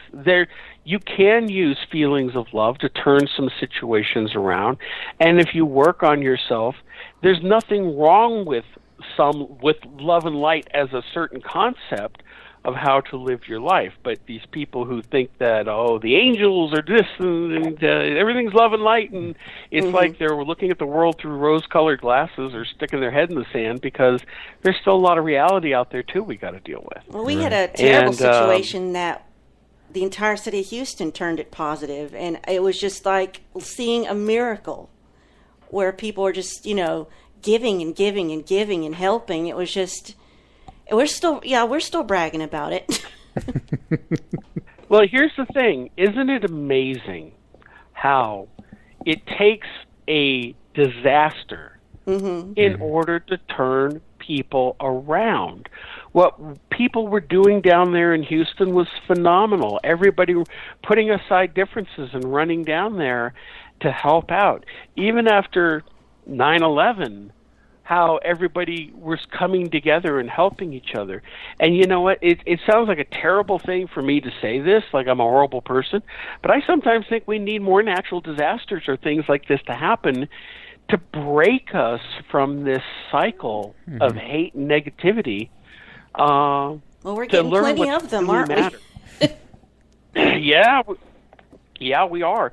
Actually, I was talking to a friend today, and the one thing that they don't mention in all of these hurricanes that are coming through is, has anybody paid attention to what the sun is doing this last week or two? Mm-hmm. Yeah, we have had gigantic solar flares that are bigger than anything we ever recorded. CMEs, yeah. And if they had been pointing our way, they were planet killers. And yet, the solar activity is spiking in such an the sun has been unusually quiet the last few years. Suddenly, in the last week or so, it's been exploding with these CME events. And it seems to coincide with what's happening with the hurricanes, but yet nobody's mentioning them. They're all talking about the hurricanes and blaming it on, HARP or whatever, what's causing this. And I think what we're seeing is a natural type of weather change. I believe in climate change. Not necessarily global warming, but although we have our own effects on the planet, absolutely, you'd be stupid to not think that we're not having an effect on the weather in this planet. At the same time, the planet has gone through so many changes. We've only been recording the weather, for 150 years? Mm-hmm. Very short time detailing the weather? In the span of the universe. Well, hold that thought, Mark. We're at the bottom of the hour, and we'll be right back after this musical interlude.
I tell you, Mark, Spaceboy and I probably need to take some courses at a college on how to be professional broadcasters, because we have this terrible habit of talking to people like you, our guests during the breaks, and all the good stuff is there. You know, it's been a great show thus far. I mean, we still got a little bit more to go, but I'm just excited you're spending some time with us tonight and the Space Cadets to talk about all this subject matter. And I think, Sirlana, you were going to take it from here? I know you had started in the break talking about we're all just actually energy forms, and I'm wondering if that ties in, and you said, we actually have all this power that most of us are probably not tapping into or even aware of. So I was wondering... and I think that kind of goes all over the topic list I wanted to ask you, but and you can just take this wherever you need to. And with the concept of let's say like alternate realities, time anomalies, people that have experienced time slips, and the ones I've heard about have been fairly mundane activities, when they experience something, but For those of us who are just normal, everyday people who've never experienced anything, do you think, or do you know if it is because we lack the perception to see or glimpse into these other times, realities, or other energies, or is it something physically blocking us? Go. Okay, well, let's see. When it comes to these ideas of time slips, alternate realities, I think that it's happening around us all the time, and we have it conditioned out of us to ignore it, to explain it away. I mean, what's the thing my mother would always tell me if I'd come to her and I say I heard something or something happened? It's just your imagination. You were dreaming it. Society itself tells you it's not okay to think of these things. And we are taught as young kids and children it's been proven that they are much more connected to the paranormal and the spiritual than we are. And then as they grow, they have it conditioned or beat right out of them. So kids who have imaginary friends, half the time they're dealing with a discarnate spirit or an interdimensional type of being. These things are around us all the time, and this is where I've been changing my focus in terms of what is paranormal. You know what? There really is nothing. There's no such thing as the paranormal. It's all normal? It is the normal. It's all normal. We just don't understand it. Mm-hmm. Just like 100 years ago, we didn't understand the effects of radiation. Now we do. We had no idea even how to measure it, let alone that it existed. It wasn't until they detonated the first atomic bomb that they started getting radiation fallout. They didn't even consider that as an effect of using these devices. And then they started studying it in more detail, and we learned about it. But 100 years ago, we didn't know what it was. So it's something that we had to learn. And that's what I'm convinced there's so much going on around us that is very real. Our mainstream science mostly turns a blind eye to it because it threatens their already established paradigms and dogma. I mean, I look at a lot of mainstream science as an organized religion because, God forbid, you go against the grain. There are scientists who lose their careers or are told that if you keep pursuing this, you're going to lose all your funding, you won't be published, you'll be ostracized, and your career is done. Because they want to look into something that's considered fringe or laughable. I mean, science does not want to take into consideration the idea of the spirit. They pride themselves on being super analytical and looking at purely the physical. And there are times now, in science is coming a long way in learning about different types of events, with string theory, with the idea of multiple realities, with the idea that time itself is something that we create because our brains are programmed to look at time as linear. when in reality it seems that all time is happening at once. It's only our perception of it. And that I makes can't it get my linear. head around either. Yeah, I don't know how to. I don't know how to conceptualize that. The time is happening all at one time. It makes sense to me. I already have a headache. That's not helping. Yeah. Well, here's a good analogy. Let's say you're a two-dimensional being. Okay, you could go front and back. You can go side to side. Those are the only directions you can go to. So that's all you know there is. Mm-hmm. You don't think to look up. It doesn't exist for you. Or down. This is like the book Flatland. You only go in one linear direction on that thin line, but it doesn't deviate from that. It doesn't go up or down.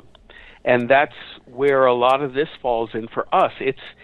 Our brains have a hard time with the concept that there's more out there, that the idea of multiple realities are not like up there or below the earth or whatever. They're literally within arm's reach. Mm-hmm. Hold out your arm, and that other reality is like a couple inches beyond your reach. It's right there. It's all around us. And time itself is really wonky. And again, this is what made me look at some things paranormal-wise, ghost hunting-wise, that are way different than people realize. I'm going to give you a perfect example. Okay, let's say you walk into an old building. Let's say you're in the West somewhere. You walk into an old building, and all of a sudden, you see a woman in like 1800s period clothing, walking down the corridor and disappear, and she's kind of see-through, walks down the corridor and disappears. What's your first reaction? I saw a ghost. I saw a ghost. And then when you listen to these ghost hunting shows or some of these other groups, they get into, it's a ghost. They don't know they died, and they're going about their daily business like they always used to, blah, blah, blah. And it's utter rubbish. What I think is happening, and can I prove any of this? Nope. But we can't prove a ghost exists either. So it's one of those things that we're learning and we're going off and looking in new directions. But when I see something like that, I'm going to give a more specific example. My partner Irene, she was with her son, and they were looking at this house that he was going to buy. And she was walking along, and in the rooms, they walked by this one room, and she walked into a room. Now, again, she's psychic, and she sees spirits a lot anyway. But in this case, she walked into this room, and there's this woman in, like, 1930s period clothing. The woman looked at her, she looked at the woman, and both their mouths dropped. They saw each other. And they were both shocked at what they saw. And then the woman disappeared. Again, are you seeing a ghost? No, I don't think so. I think what you're seeing is two very much living, alive, breathing human beings who happen to see each other. The conditions just happen to be right, where they saw each other through time. Through a rift in time. They're cool. both occupying the same space. They're occupying the same space, but they're occupying it at different times. But yet something happened just long enough for them to see each other. And they saw each other, and they both reacted in the same way. And I think that can explain a lot of the apparition sightings that people have. I wonder what the conditions are that make it happen, though. That's interesting. It's not something we do. And see, I've always something the universe does. What I was going to say is that it kind of something I kind of think in kind of on the subject matter is dealing with the multiverse and basically the idea of all time happening all at once, but taking into account the multiverse, that there's these membranes that are so close to, just like Mark was saying, just reaching out, just out of reach barely, but just next door to us is a universe that's pretty much like ours. And when you think of all these universes, and infinite verses, that is, maybe it was at that time that one of these universes collided with one another. And when I say these universe, you say time, I'm looking at it as more as a universe that is behind us in time versus where we're at. Does that make sense to you, Mark, what I'm saying? Is that, you have a universe that's almost exactly like us, but the only difference between it is it's 100 years earlier. That's a possibility. There's the idea that for every action, there is a choice to be made. Do you go left? Do you go right? Do you yin or you yang? And there's an idea that there are possibilities of, let's say you went left, but in another alternate universe you went right. Mm-hmm. And it caused this branch, this split in the time stream continuum, space-time continuum, that there is a theory out there, and this one really, you want to have your mind boggled, this one, that there are infinite numbers of universes out there that are variations of ours right now. Mm-hmm. There was that old TV show Sliders that played with that idea. They were jumping into mirror universes of ours, but they all had something different in them. My partner Irene has at times been able to see these universes, and she has told me that she has dealt with multiple versions of me in other timelines. Did you apologize for that? Well, in one of them, she says I smoke, and I can't stand smoking. I've never smoked, and yet she says I smoke, and I go, well, tell me about the one where I'm rich and good looking. And but even are you familiar with Whitley Strieber? Oh, yes. The book Communion. I was just thinking of that. He had actually proposed in one of his books and also on his blogs on his website at Unknown Country. He's talked about he does a lot of quantum meditation, and there were times where he's seen variations of himself in different timelines of he and his wife. There was one where they were very poor but happy, another one he was alone, she wasn't there, and he was miserable, and but it's all different versions of who we are, right? And different possibilities. Now I have enough trouble dealing with this timeline, not even worrying about there might be multiple versions of me out there. And to make things even wilder, I was an identical twin, so imagine that combination. Wow. It bends the mind to the point where you just want to crawl up into a corner and whimper for a while. But there's really weird stuff that is out there that they're starting to look into. Even the pop star scientists, as I like to call them, like Neil deGrasse Tyson or Dr. Michio Kaku, they start talking about these types of concepts. And it's slowly starting to make its way into the mainstream. Most people still don't get it, but a few people are getting it. So when you start to look at the paranormal from some of these angles, it opens up a whole new universe of possibilities and ideas, things that we're dealing with.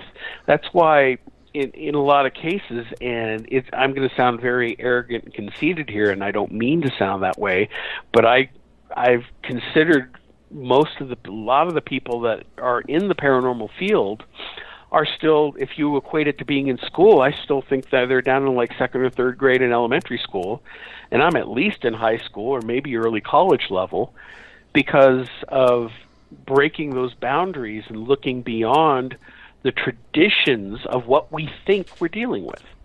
Most people still think you're dealing with ghosts and somebody died and they're floating around the house. And that's not to say that doesn't happen. It does happen. I've dealt with spirits, like at that mine. The gold mine that I investigated, I was dealing with the spirit of a miner there who had died. It happens. But it's not the only explanation for some of these things that we deal with. we were mentioning a little bit off in the break about my being here in Colorado. It's a very strange state. A lot of weird things happen here. Whether it's because of vortexes or whatever, whatever's going on in this state, it has a mystical quality to it. In fact, I think the whole Southwest, the Four Corners area of the United States is steeped with a mystical quality, an otherworldly quality. And there's an area southwest of here called the San Luis Valley. And it's a UFO hotspot down there. People have had a lot of strange experiences and seen things down there. And at the end of July, I went down there with some friends. They have this place called the UFO Watchtower. It's in the middle of freaking nowhere, in this big valley. The valley floor is very deserty, where they have a lot of farms and cattle and whatnot, or it's just like plain. And this section is smack dab in the middle of the valley. And they built this platform, and they have people come there, and you could do camping and whatnot. And they had a little mini UFO convention there, and they had a lot of speakers. And then at night, people were out up on the tower and whatnot, UFO watching, because the sky is beautiful. You're up at about 6,000 feet. It's clear from horizon to horizon. It's great sky watching weather. And supposedly, people see UFOs. Dr. Stephen Greer, who's really big in the UFO community, he's done a lot of stuff out there. And so I went out there in the end of July for this camping weekend, and the first night we had a lot of rain. It's the monsoon season, so nothing happened. Second night we're out there, and I had something strange happen. I'm going to tell you right now, I still haven't seen a UFO, but man, I've seen something else that I'm scratching my head over. The first part was we were sitting out watching the sky. I was with some friends, and I'm watching the sky, and there's clouds, and you can still see the stars coming through. And as I'm watching this one patch of cloud, suddenly there is a superimposed image of a gray alien head face up in the clouds. Now, it wasn't looking at the clouds and having the pareidolia effect, like seeing clouds they look like dogs and cats and elephants or whatnot. It wasn't the cloud itself. This was an image that appeared over the cloud, crystal clear. The outlines were so sharp, it was not my imagination. My imagination's not that good. It's like the guy from Fantastic Beasts movie. You're like, I ain't got the imagination for this. And that's what appeared for about 5 or 6 seconds, clear as day. And then it was gone. And I turned and I looked at my friends. I go, did you guys see that? Nobody saw it but me. So I go, okay, I'm starting to question my sanity here. Was somebody smoking ganja nearby and I got a whiff? I don't know. So I'm looking at this analytically. And this is where I don't get freaked out. I don't get afraid, but I saw something I can't explain, and now I'm trying to explain it. Was it my imagination? No, my imagination has never given me anything that crystal clear. It was super sharp edged. So okay, I thought about that for a while. Later that night, everybody went to bed, but I was still kind of wired. So I was sitting out in my campsite all by myself till about midnight. Everyone else is abed. There's no lights. It's dark out, and I'm watching the sky for about an hour. And then at one point, I turned my head to look at the sky behind me, and just as I turned my head, I was looking at the campsite next to me where it was empty. Nobody was there. And all of a sudden, I saw this bright light, not out of the corner of my eye, head on, appear about 8 feet off the ground, about 15 feet away from me, and it just shot towards the ground in an arcing manner. The whole thing lasted less than half a second. But it was bright, and it shot down. I looked straight at this thing, and then it was gone. And I double-checked, and I'm going, did I see what I think I just saw? And no, I know I saw it. I saw it head on. It wasn't lights or reflection of anybody around me because there was nothing there. If I had to describe it, it was this burst of energy. something happened in the atmosphere 15 feet away from me, just a few feet off the ground. It wasn't in the sky. It wasn't a UFO. It was a burst of energy. And I have absolutely no explanation for it.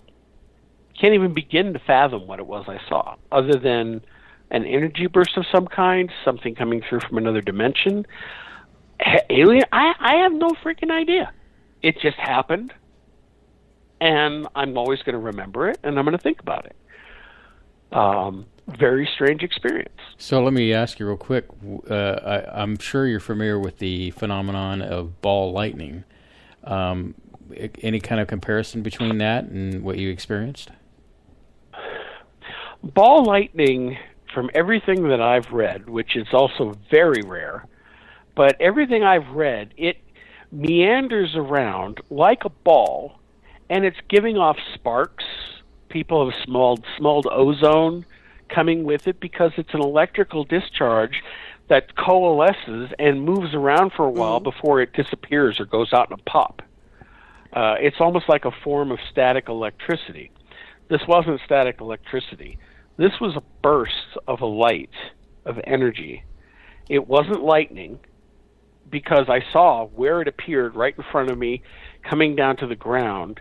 It was a ball in movement, and it moved so fast that it caused a streak behind it. I'm not sitting here saying it's an alien type of thing. I'm not. I think it's some kind of natural force. It's a natural phenomenon that I don't understand. It wasn't lightning, but it was something. Very curious. I wouldn't mind seeing something like that, as long as nothing else happened to me. I'm very paranoid. Yeah, the little gray guys come over and they got this vibrating thing and they say, "Bend over." No. Yeah, that wouldn't be very pleasant. And I shouldn't make fun, because I do know several UFO contactees, abductees who've had, similar experiences to that. So, yeah, I wouldn't want to be in that situation. No. Definitely. And I don't go looking for trouble, because I know if you do go looking for trouble, you'll find it. That's what I've always heard, anyway. Well, is it trouble, or is it... I mean, at some point, and this is why us as researchers, we have an innate curiosity. And I know, just from my perspective alone, I want to know. I want to learn. I want to know what's going on. I mean, we could talk about several different types of phenomenon right now, besides even ghost hunting. I mean, if you look at the alien phenomenon, I think in a lot of ways we're once again, projecting our own ideas onto a phenomena that's way stranger than we give it credit for. Right. Or we think. Starting from the 1940s and 50s, when they start talking, Roswell was the big event, George Adamski's experiences, and people seeing flying saucers, and then how that evolved and developed over the years. And it's always, you get people like MUFON, who they come at it from a very scientific, analytic angle, thinking that you're dealing with nuts and bolts spaceships built by aliens from another planet in our galaxy. That is not quite the case in what I've discovered in research, interviewing many, many different eyewitnesses and experiencers. I think it's a lot stranger than that. And I mentioned Whitley Strieber previously. I've interviewed Whitley. I've read his books. I don't necessarily agree with him 100% because he's coming at it from his own perspective. And he agrees he doesn't know what these things are, but he has come to a lot of conclusions, things that really struck home to me and woke me up in many different ways, especially that these things are more multidimensional and or spiritual than we want to admit. Whitley Strieber has mentioned that in several of his encounters, he's met people who are dead. And he didn't know. And one time he met an old friend during one of those encounters, and he had no idea the guy had died the month before. how these beings, as a perfect example, the Greys, okay, that are always described as being very stiff, robotic, no motion, and yet they seem like they're almost not alive sometimes. And I remember many years ago when I was reading one of Whitley's follow-ups to Communion, I think it was Transformation, he had mentioned where he was taken aboard a craft, and they were excited to show him something, and they pulled out a drawer out of the side of the ship, and stacked in this drawer under plastic were gray alien bodies. And he didn't seem to understand what that meant at the time, but they seemed excited about showing it to him. And over years, I started to realize that half the time, I think these things are using these bodies to interact in our dimension, because we're here in a physical dimension. They're not from this physical dimension. They have difficulty working around and dealing in the physical dimension, so they've developed, whether you want to call it like a biomechanical suit or something that they go into in order to, it's like a deep sea diver or an astronaut wearing a spacesuit in order to work in a hostile environment, so otherwise that they couldn't work in. I think that we're dealing with something that could be very similar to that, which is why with the UFO phenomenon, so many times abductees, they mention it feels like they're not even in our reality anymore. They're operating in a different reality. Wow. Well, hold that thought, Mark. We're at the top of the hour, and I didn't want to interrupt you because it's just fascinating subject matter, and I want to pick that up when we come back. Before we go, a lot of the music that is played here on Spaceboy Universe is written by yours truly, Spaceboy. And there is a website to go to pick up some of your own space swag, and that's spaceboymusic.com. In fact, the latest album that I have out is called Unique Technique, and it features 17 different tracks that you can bug out to and enjoy. And for a measly just $10, you can get all those 17 tracks for that amount. So head on over to spaceboymusic.com, get that album, and plus there's other music there you can check out and get your copies today. So we'll be right back after this.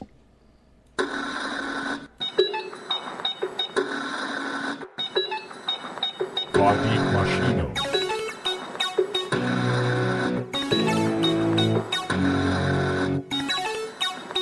Ничего не выделил, собираетесь в трапу.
Machino.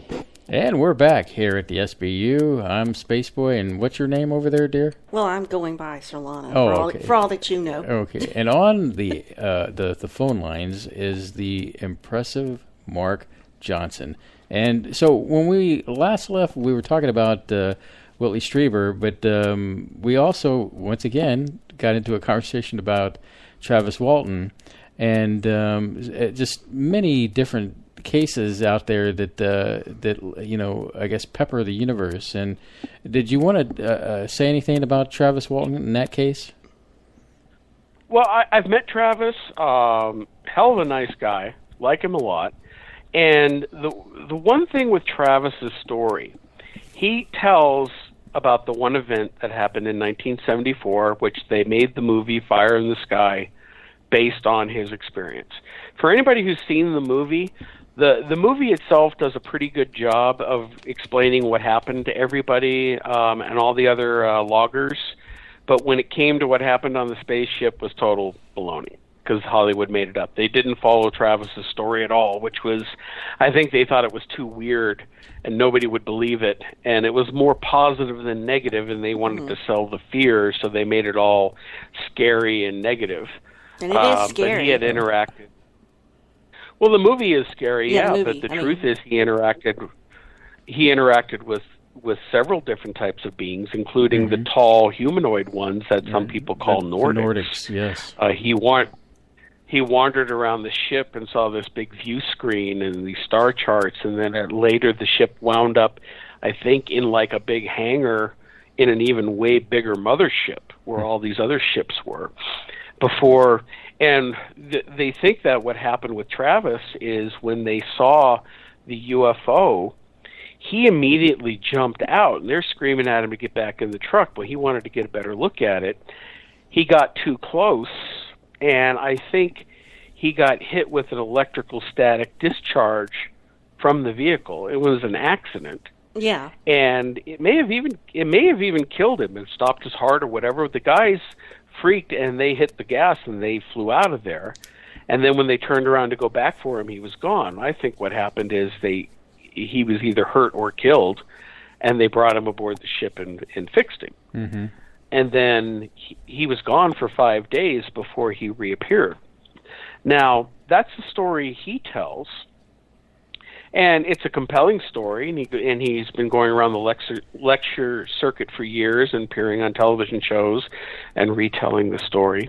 But in my experience, and I've had this confirmed from some other people, most UFO experiencers, even if it seems like they had the one experience, turns out that they've really had lifetimes of experience before and after the event.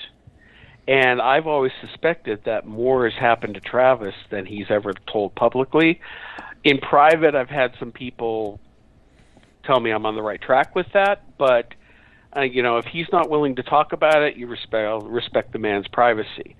But, if you go back to even in the 60s, there's the first famous abduction case, the Betty and Barney Hill case. They were driving back from Connecticut from a trip.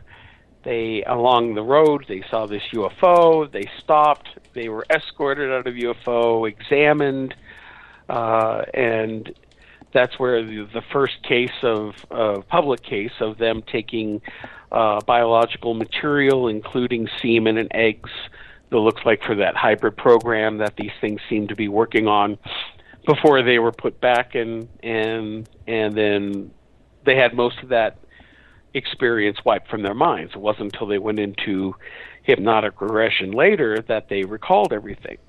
But it also came out much later when their daughter, Kathleen Martin, who had wrote a book with Stanton Friedman, the nuclear physicist, who's written a lot about, and they even start to mention in there that they actually, especially Betty, had encounters after that fact, and maybe even before. And it turns out that's the one incident that everybody remembers, and that they remembered and became an international sensation, but more happened to them. Now, I'll tell you another funny story is are you aware of Stan Romanek? Oh, yeah. Yeah. We're very familiar with him. Yes. Okay. Well, I know Stan and Lisa. They actually live an hour or so north of me. And I know he's very controversial right now for a number of reasons. I have my reasons to still believe in them because I've known them personally. And I know a lot what's going on. A lot of people have just associated saying he's a fake, he's a fraud, and whatnot. And it's not exactly the case. But I'm just going to leave it at that. Whether you love him or hate him, that's up to everybody's individual beliefs. But, there is a story that he told in one of his books a long time ago, and we talked about this in person, and when he talked to me about it in person, there was a revelation in here, where on one of his abduction experiences, he was wearing a T-shirt when he went to bed, and they abducted him. When he came back, he was wearing a woman's nightshirt. And he was wondering, like, how in the hell did I get this wearing it? Well, it was a woman's nightshirt. Now, the funny thing about it, which I think this is hysterical, is he was wearing a T-shirt that had a saying on it that said, "I was abducted, and all I got was this lousy T-shirt." Yes, we're familiar. So can you imagine waking up and whoever they switched clothes with him and somebody else? Can you imagine being that woman waking up one morning and you're wearing that T-shirt? Now here's the thing that is not as widely known. We were talking about it.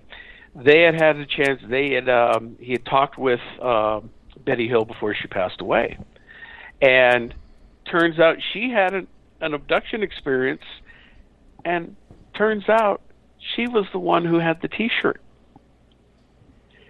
Something happened where Betty Hill was involved in Stan Romanek's thing, and it was her nightshirt that he was wearing.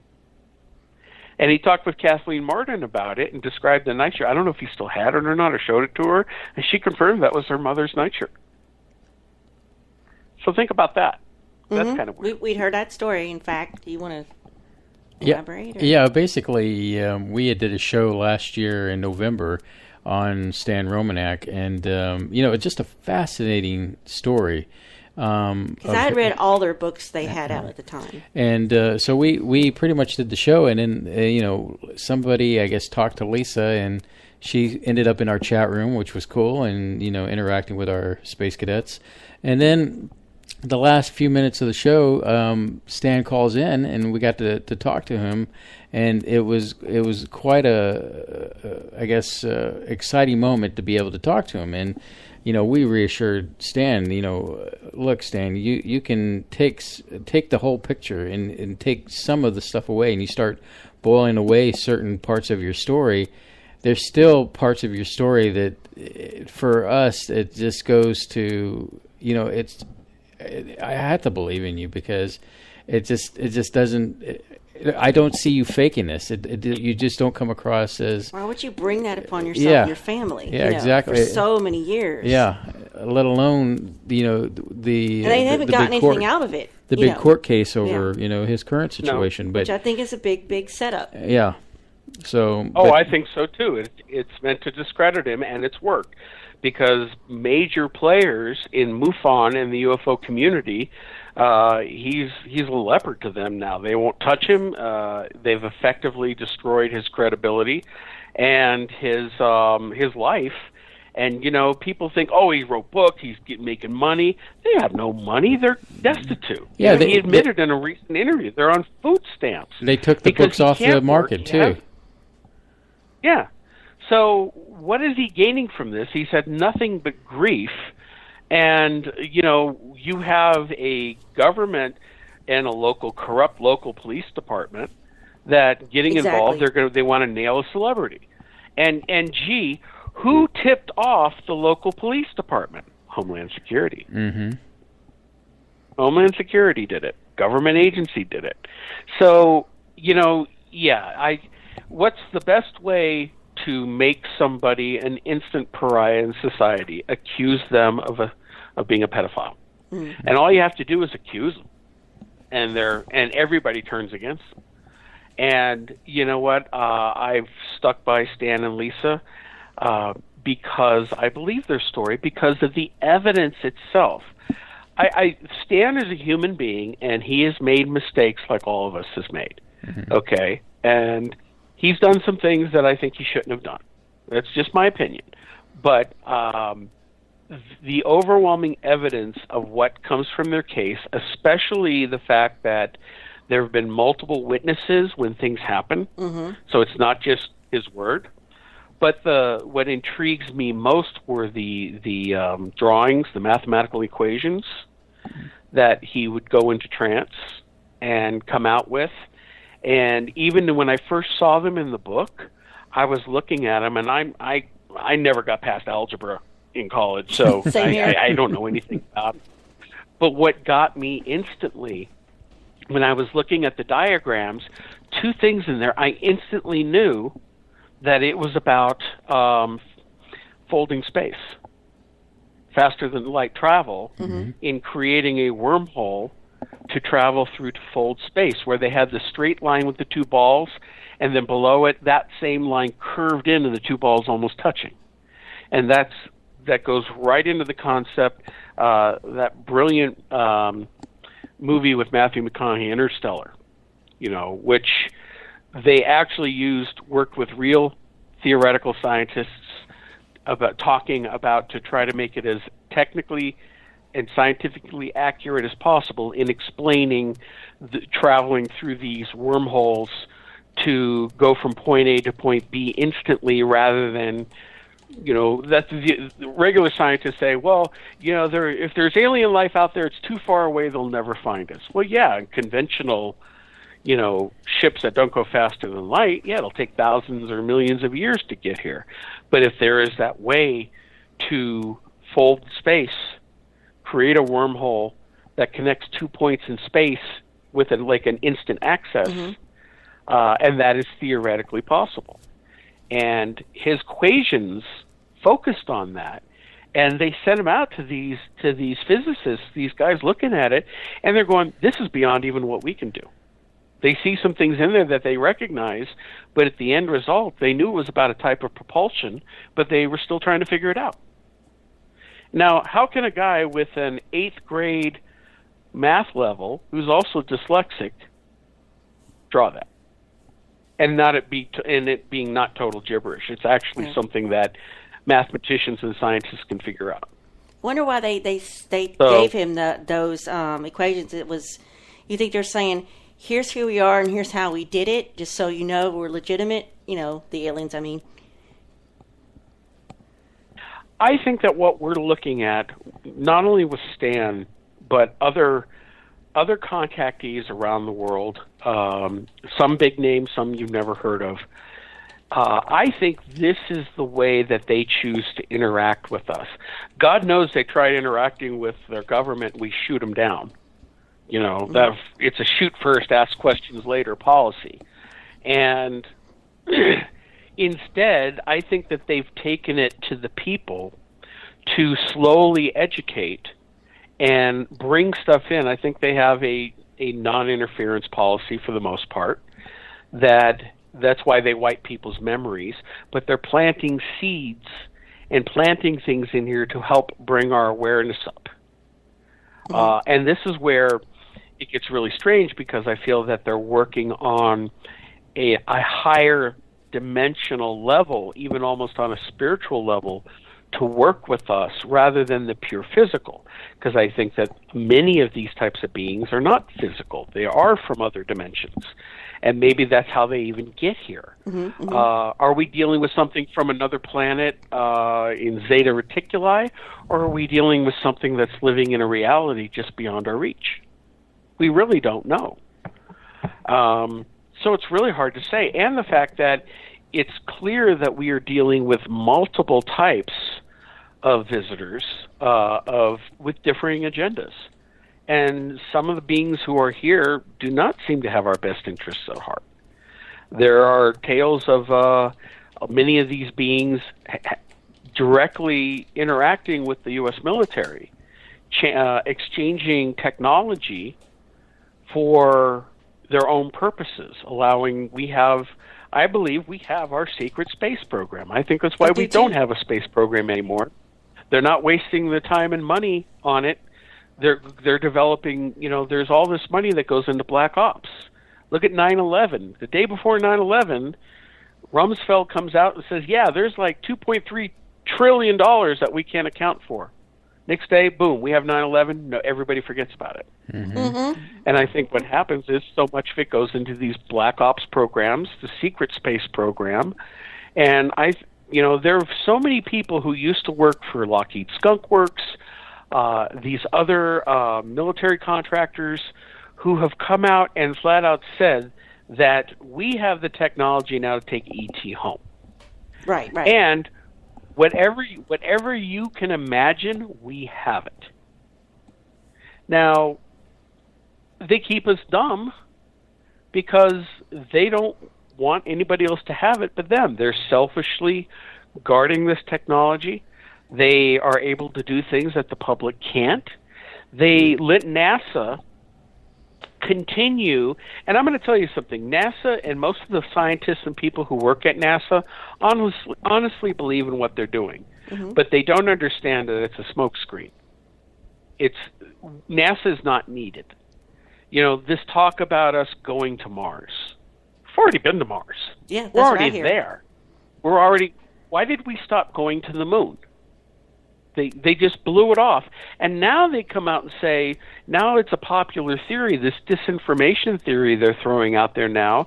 There's so many people out there who think the moon landings were faked, which as a filmmaker myself and a space geek, and I'm good at analyzing footage, 90% of the footage that we saw that they brought back from the moon is absolutely real, for a number of different reasons that I could go over in analyzing it.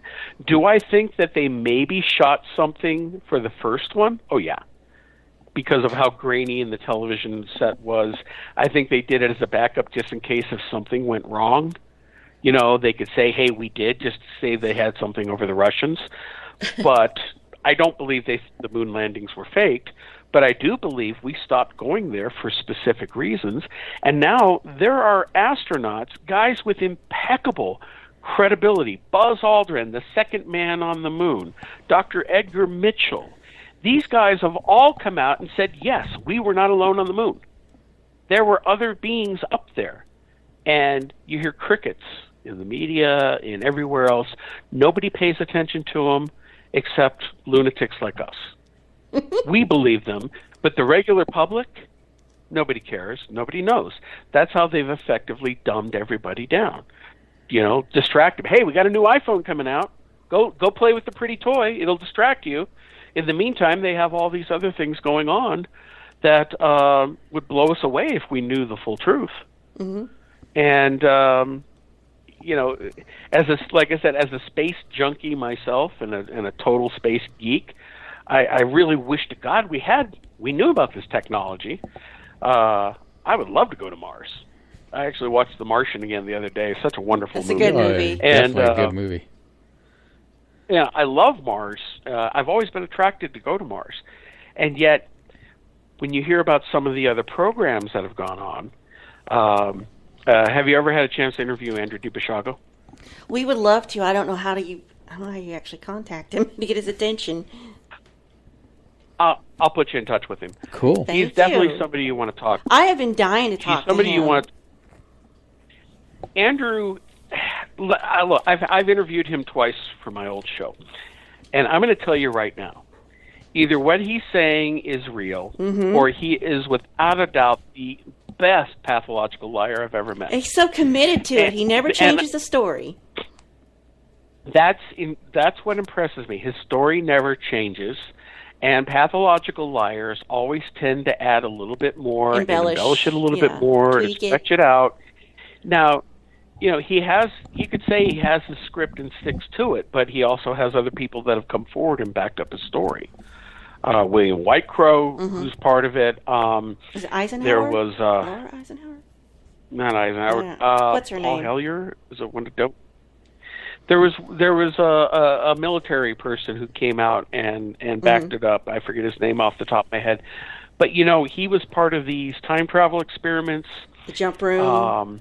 In this jump room in the 70s, and then the Mars technology in the early 80s, and all stemming out from the MK Ultra program, which existed. It's a fact. MK Ultra was real, and I think what they were doing and the experiments that they were putting on these young people.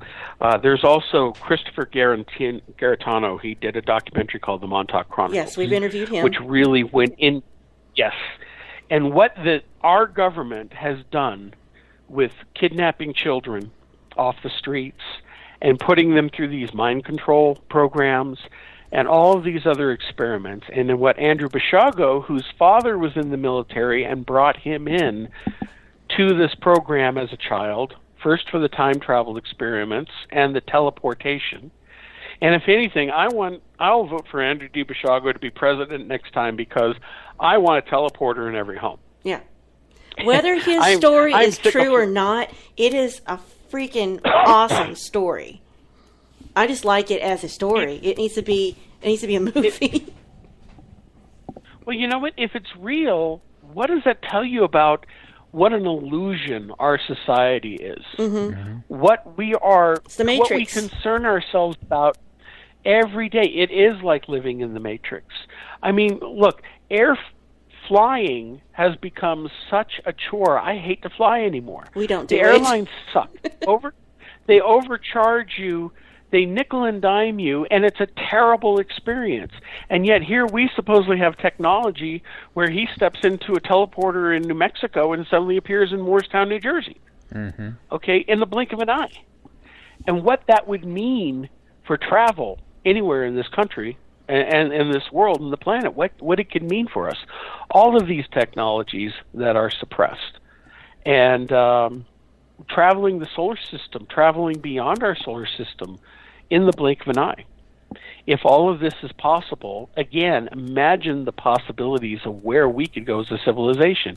And yet, if it's true, it's being jealously guarded by an elite few. Yeah, so who looks at us as cattle.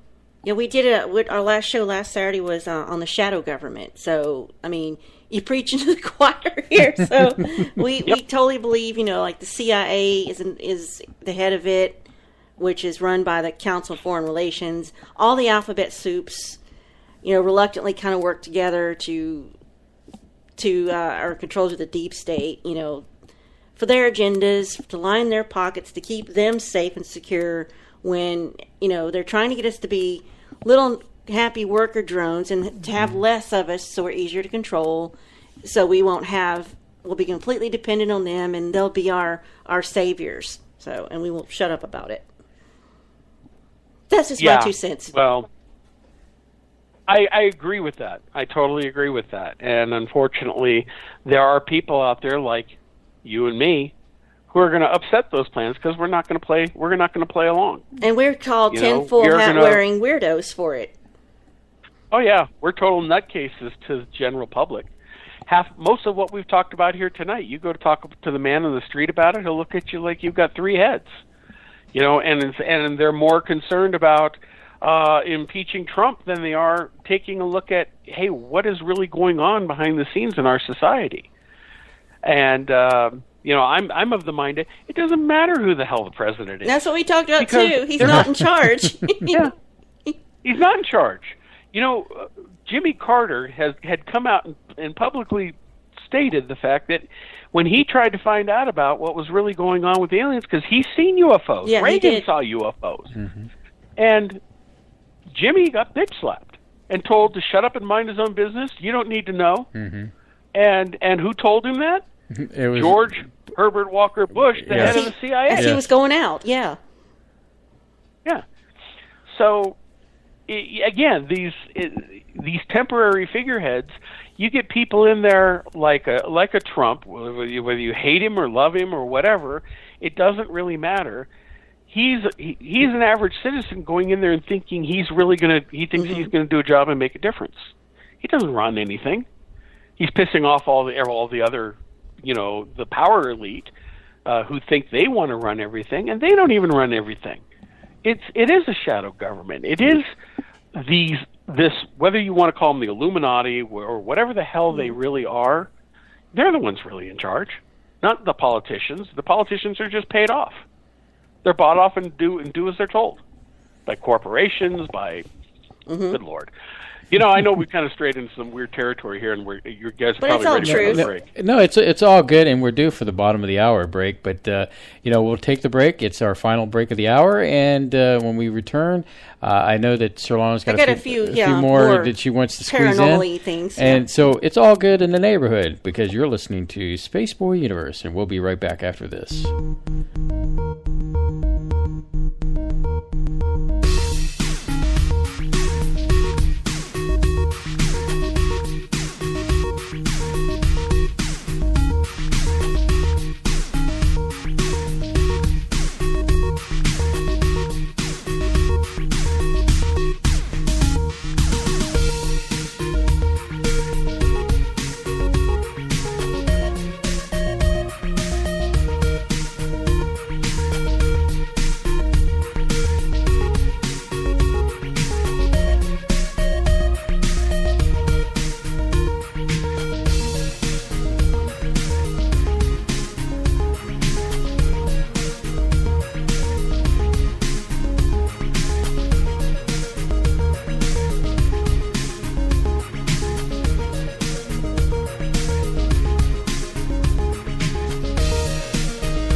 Okay, Mark, we'll get back to the meat and potatoes of why you're here.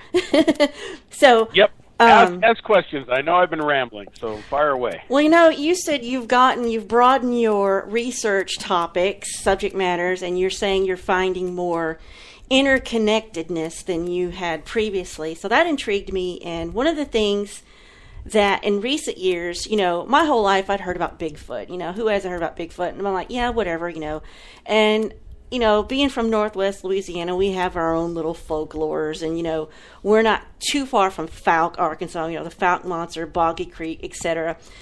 And, I never really thought much about it. I've never, cared. But something that intrigued me with more recent years, as I've heard more about, Bigfoot and the phenomenon, is the fact that what if Bigfoot is not of this world? What if it is an alien species that comes and go or is controlled by aliens? Or and the reason I say this, because I heard a story about a man who was like fly fishing or somewhere and happened to look up across the bank, across the river, and he saw a Bigfoot-like creature being helped along some rough terrain by a tall gray alien in a white robe who was holding the Bigfoot's hand. And I'm like, oh, that, I don't know if that's real, that's freaky, but what say you on that type of thing? Okay, well, I've always been fascinated with Bigfoot as a kid. I took a trip, went up through Oregon when I was a kid and picked up John Green's books, Hunt for the Sasquatch, and learning all about Bigfoot and Sasquatch. And, I'm right up there with, wanting to go out. I know that there's some local Bigfoots around where I live, too, so I would love to go out and go and do some investigating and try to find them. I am firmly of the opinion, and I go against a lot of Bigfoot hunters who say that Bigfoot is just an undiscovered great ape, an American great ape. I don't believe that for a heartbeat. If it was a great ape, we would have found it by now. And I think what we're dealing with is a very intelligent species, a very human-like species that has the ability to come in and out of this dimension. Mm-hmm.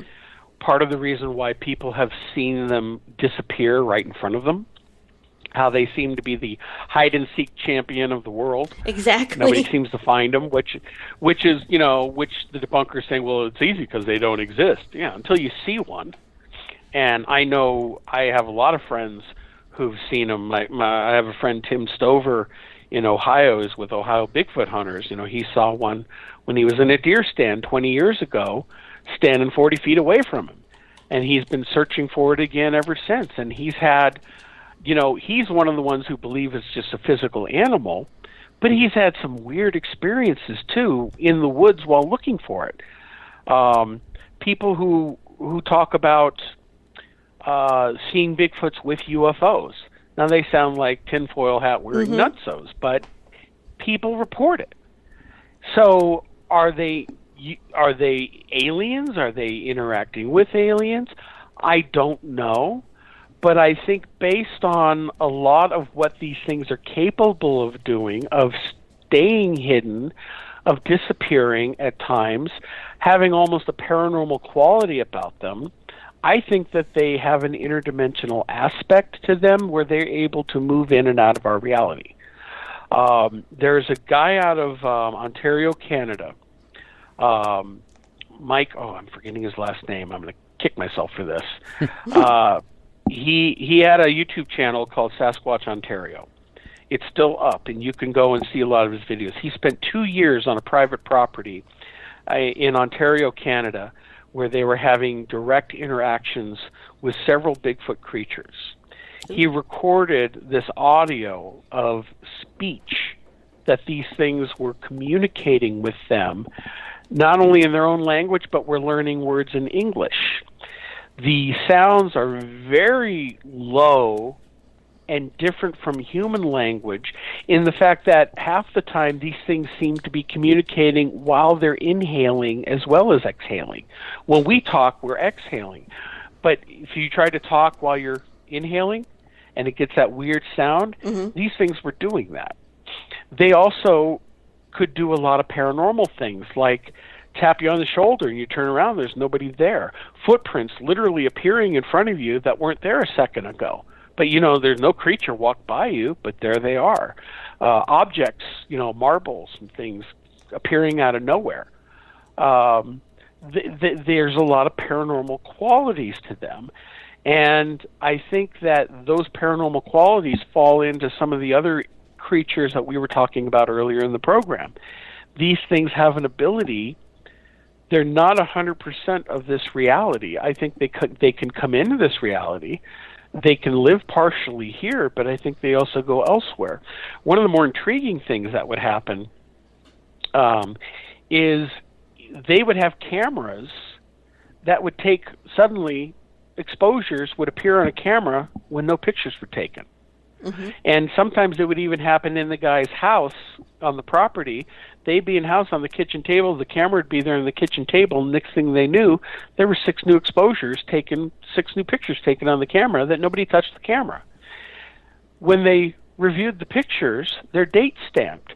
It's like 1 or 2 o'clock in the morning, and yet the picture showed the woods in bright daylight outside.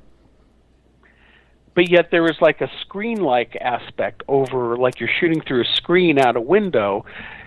It didn't look quite right, but yet it was bright daylight. Yet when the pictures were taken, they're even time-stepped at 1 in the morning in the middle of the night. So could it be like it was taken through this other reality? Mm-hmm. It's hard to tell. It's wild. It really is wild, but I do believe that Bigfoot creatures do interact. They have those types of qualities where they can mask themselves, cloak themselves. Even Irene in the UK, she has had a couple of experiences in her garden 5 years apart where she saw 2 creatures that were cloaked like in Predator, like in the movie Predator. Oh, wow. She could see the outlines. They shimmered. They were moving in her backyard, and she watched one of them was turned and walked towards her, and she said the outline of it was massive, and she didn't realize it at the time. It's when we were talking about it later, it actually was bulky, kind of like a Bigfoot, humanoid type creature. But it walked right up to her, and at that point she like raised her hand to say, like, that's far enough, mate. It stopped in its tracks, and then it didn't turn around. It started backing up, and then it went back with the other one, and then they just disappeared. And then 5 years later, she was out walking her dogs in the garden, and there she saw it again. And it was, this time it was bigger, but she had the impression it was the same one. It had grown bigger. It was young the first time, and now it was much bigger. And it walked up to her again, and it got between her and her dogs kind of cowered in the background and wouldn't come near the thing. And all of a sudden, she felt like she was downloaded with information. Ooh. She doesn't know what happened. It felt like an information download. And then suddenly the thing was gone. And then the dogs would come into the house. And we started doing some research, and she realized that, in fact, when we're now coming up on the time of year, it happens in the fall, she hears Bigfoot-like howls and screams coming from the mountains a few miles away from her property. And there have been reports of a so-called Welsh Bigfoot. We call it the Trey Moore, mm-hmm. which is Welsh for Bigfoot. So yeah, there's, again, it's there are stories where these things have very, very mystical or metaphysical type properties. They're all, these stories are all over the world. So how can these beings be everywhere? But not be... People are everywhere, aren't they? Well, I mean, how do we not have the hardcore evidence if there's so many? Well, we don't have the hardcore evidence because they do their best to avoid us. You're saying because they're good at it. Well, again, he's not the hide-and-seek champion of the world for nothing.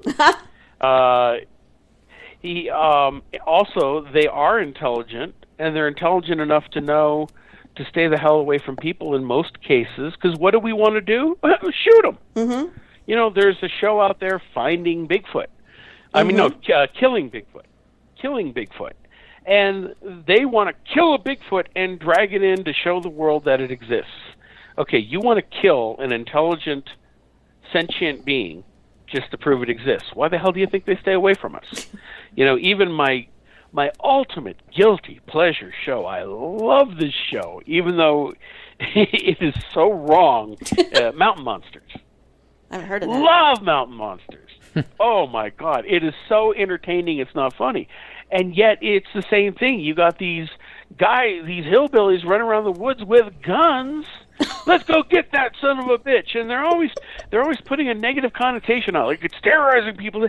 It's the show, okay? It's television. It's entertainment. Yeah, but. Again, just for a split second, it reminds me of the story from Art Bell when he was on the air on Coast to Coast when he was talking to a guy named Bugs who had shot 2 Bigfoot. And did you ever recall that story or hear about that story? Vaguely. Vaguely, yeah. It was a fascinating story because, apparently Bugs was pretty emotional about it and left Art a map to where they were buried, but I guess they never, Art promised that he would never tell where they were buried or, unless he got permission from Bugs himself. And to this very day, I don't think Art has released that information as of yet. And it was a fascinating story. If you get a chance to look through any kind of archives or pull up any shows on that, please do. I mean, it is quite interesting. There's a very famous story that goes back to 1924 in Oregon, what's now known as Ape Canyon, where there are these miners that were out and they came across a Bigfoot. They shot it, and it ran. It was hurt. It ran, and it fell over the cliff into the canyon, which is Ape Canyon. That's how it got its name. So they killed a Bigfoot.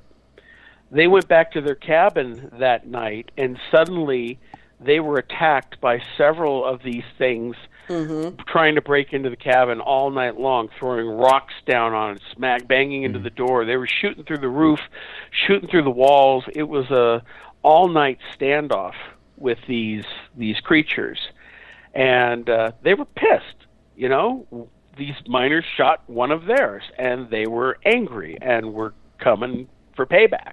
Oh yeah. And again, this is why.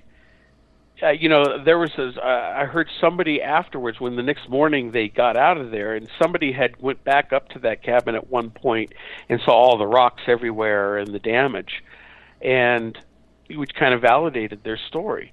But again, that's why these things they're first of all, not very many people see them except by accident if they're crossing a road or in the woods, or sometimes you'll get one that's curious and following somebody in the woods. And but most of the time they're very hard to see, and very few people have an encounter with them. Even my friend Tim, when he had his encounter, he was up in a tree stand and it didn't see him. He just happened to turn and look to his right, and there it was standing about 40 yards away from him, but he was up in the tree, and the thing was looking around, and he watched it for about a minute, and then it turned, and he thought, is this a guy in a suit? And then when it turned and started to walk off, he saw the movement. He saw the muscles under the skin, and he realized right away, this is a real thing. And so it was an accident. It didn't know he was there, and he just happened to catch it. So I think that's how a lot of the encounters happen.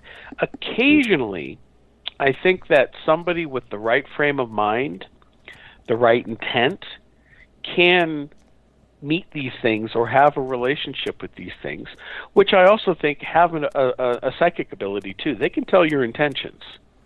So some people will have some positive encounters. I know people who've had negative encounters, but it's like everything else. I think you don't see a Bigfoot and assume it's going to be friendly. They're like people. You can have some that are grumpy or they don't want anything to do with you, or they could be nasty, and you have some that are more positive. It's like anything else in this world. So, but yeah, I believe that there's a lot of different types of aspects to them that we would consider to be paranormal. Wow. So, Mark, we're slowly approaching the I the still have end of the tons more program. I could ask him. Well, I just want to make sure that he has enough time Roger. to do the plugging and all that good stuff. So why don't you go ahead and plug, and then I guess Solana can do a follow-up behind after you plug all your social media and all that good stuff. Okay. I'll try to make this real quick. We have our radio show, which is on Wednesday nights on the Paranormal UK Radio Network.com. Our show is Paranormal UK Radio. We also have other shows on our network. But Irene and I, we do our show every week. We pretty much like yours. We talk to people, have a good time. We also have our paranormal website, which is srinstitute.net, which is for Supernatural Research Institute. And we have some of our latest cases posted there. We also have our own publishing company, Glannant Ty Publishing. You can go to Glannant Ty, GLANNANTTY.com. And most of our books are on a paranormal or metaphysical kind of slant. And we're on Facebook, social media. There's a lot we're into, so you can always look us up and say hi. Cool. All right, Solana, you have some final questions for our wonderful guest tonight? Well, we were talking about the Bigfoot and the way, maybe they're using portals interdimensional. I don't know if you're familiar with a gentleman, David Paulides, if I'm saying his name right, where he talks about missing 401 in Canada, America. And I'm getting to wonder, these people disappear without a physical trace in most cases. And I'm kind of wondering if it's tied to this notion of interdimensional travel. Is it Bigfoot? One little girl said a big hairy man took her brother to go play. And in some cases, these people and children are coming back, mangled, or it's just a bone that's left. Very disturbing stuff. Did you have any thoughts on that? Fascinating subject, really is. Actually, our guest last week, we talked with Steph Young from the UK, who, like David, has been looking into and written a lot of books on this.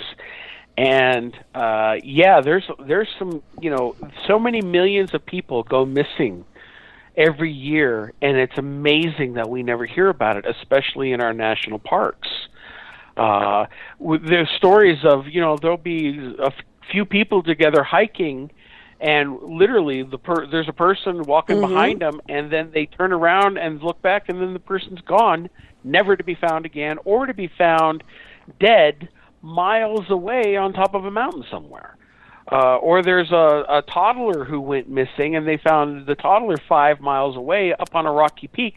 There's no way in hell a 5-year-old could have climbed up there. The same goes on in the UK as well? Yes.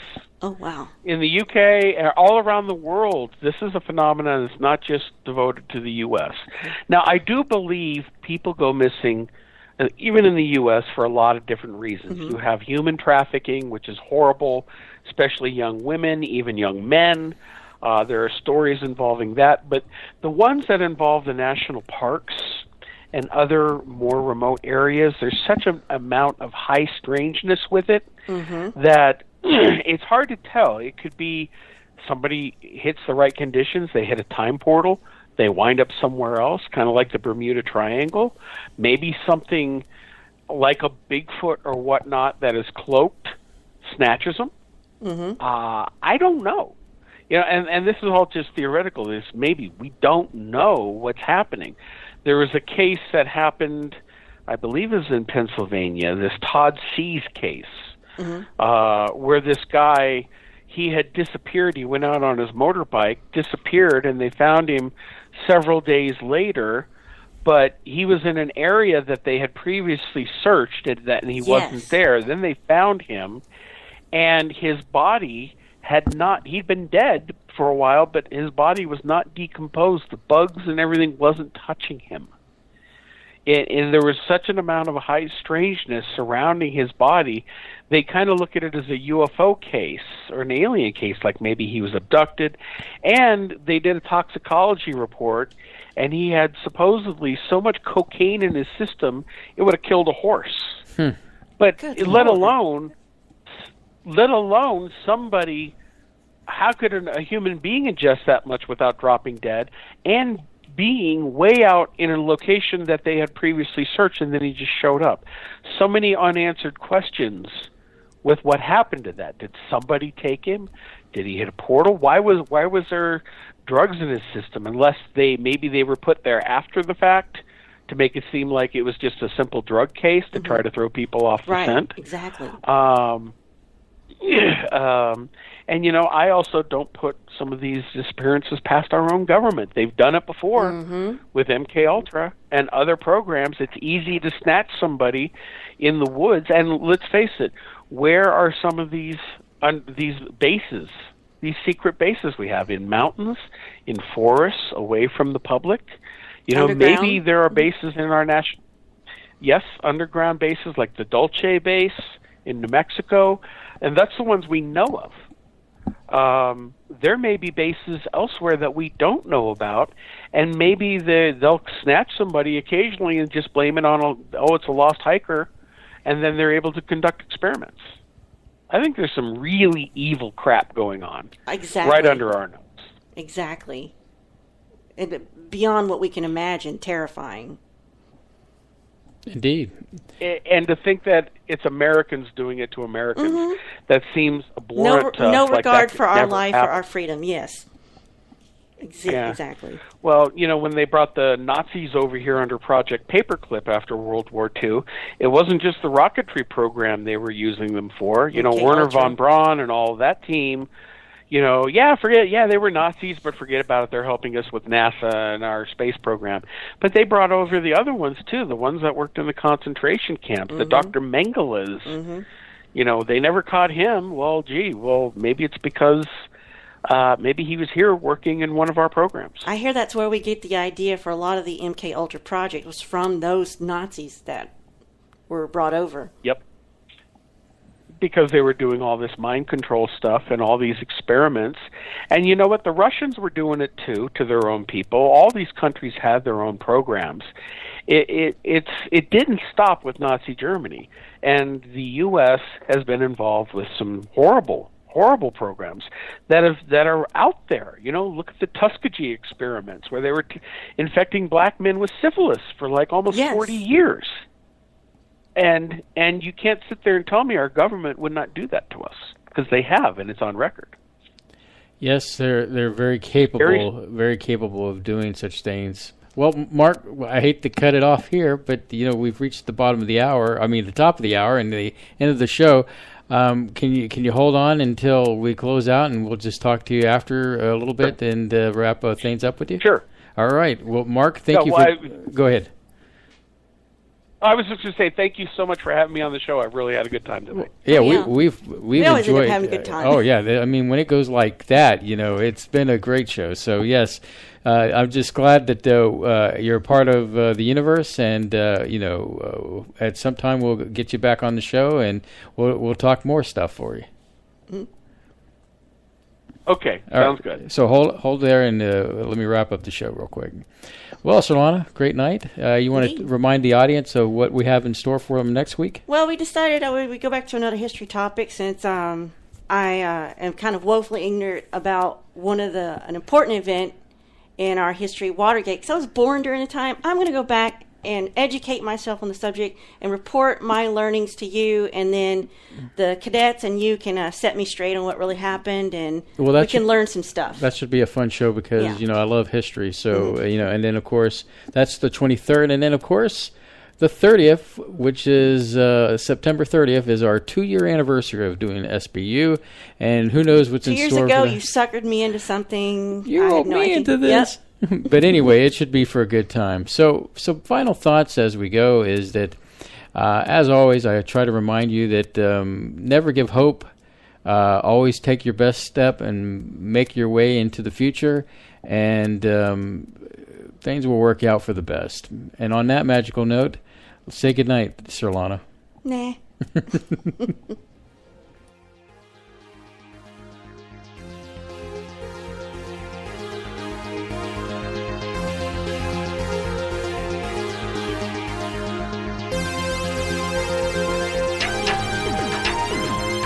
Spaceboy Universe is hosted by Spaceboy and Sir Lana. Executive producer is Sir Lana. Social media producer is Dennis Koch. Associate producer is Lee Ann Cordes. Music production is Spaceboy of SpaceboyMusic.com. Special thanks goes out to Lee Ann K, K28, Mark S, and Bob N. This has been a Spaceboy Universe production. Support the universe by exploring Spaceboy Universe with Spaceboy and Sir Lana. Sweet dreams, Space Cadets.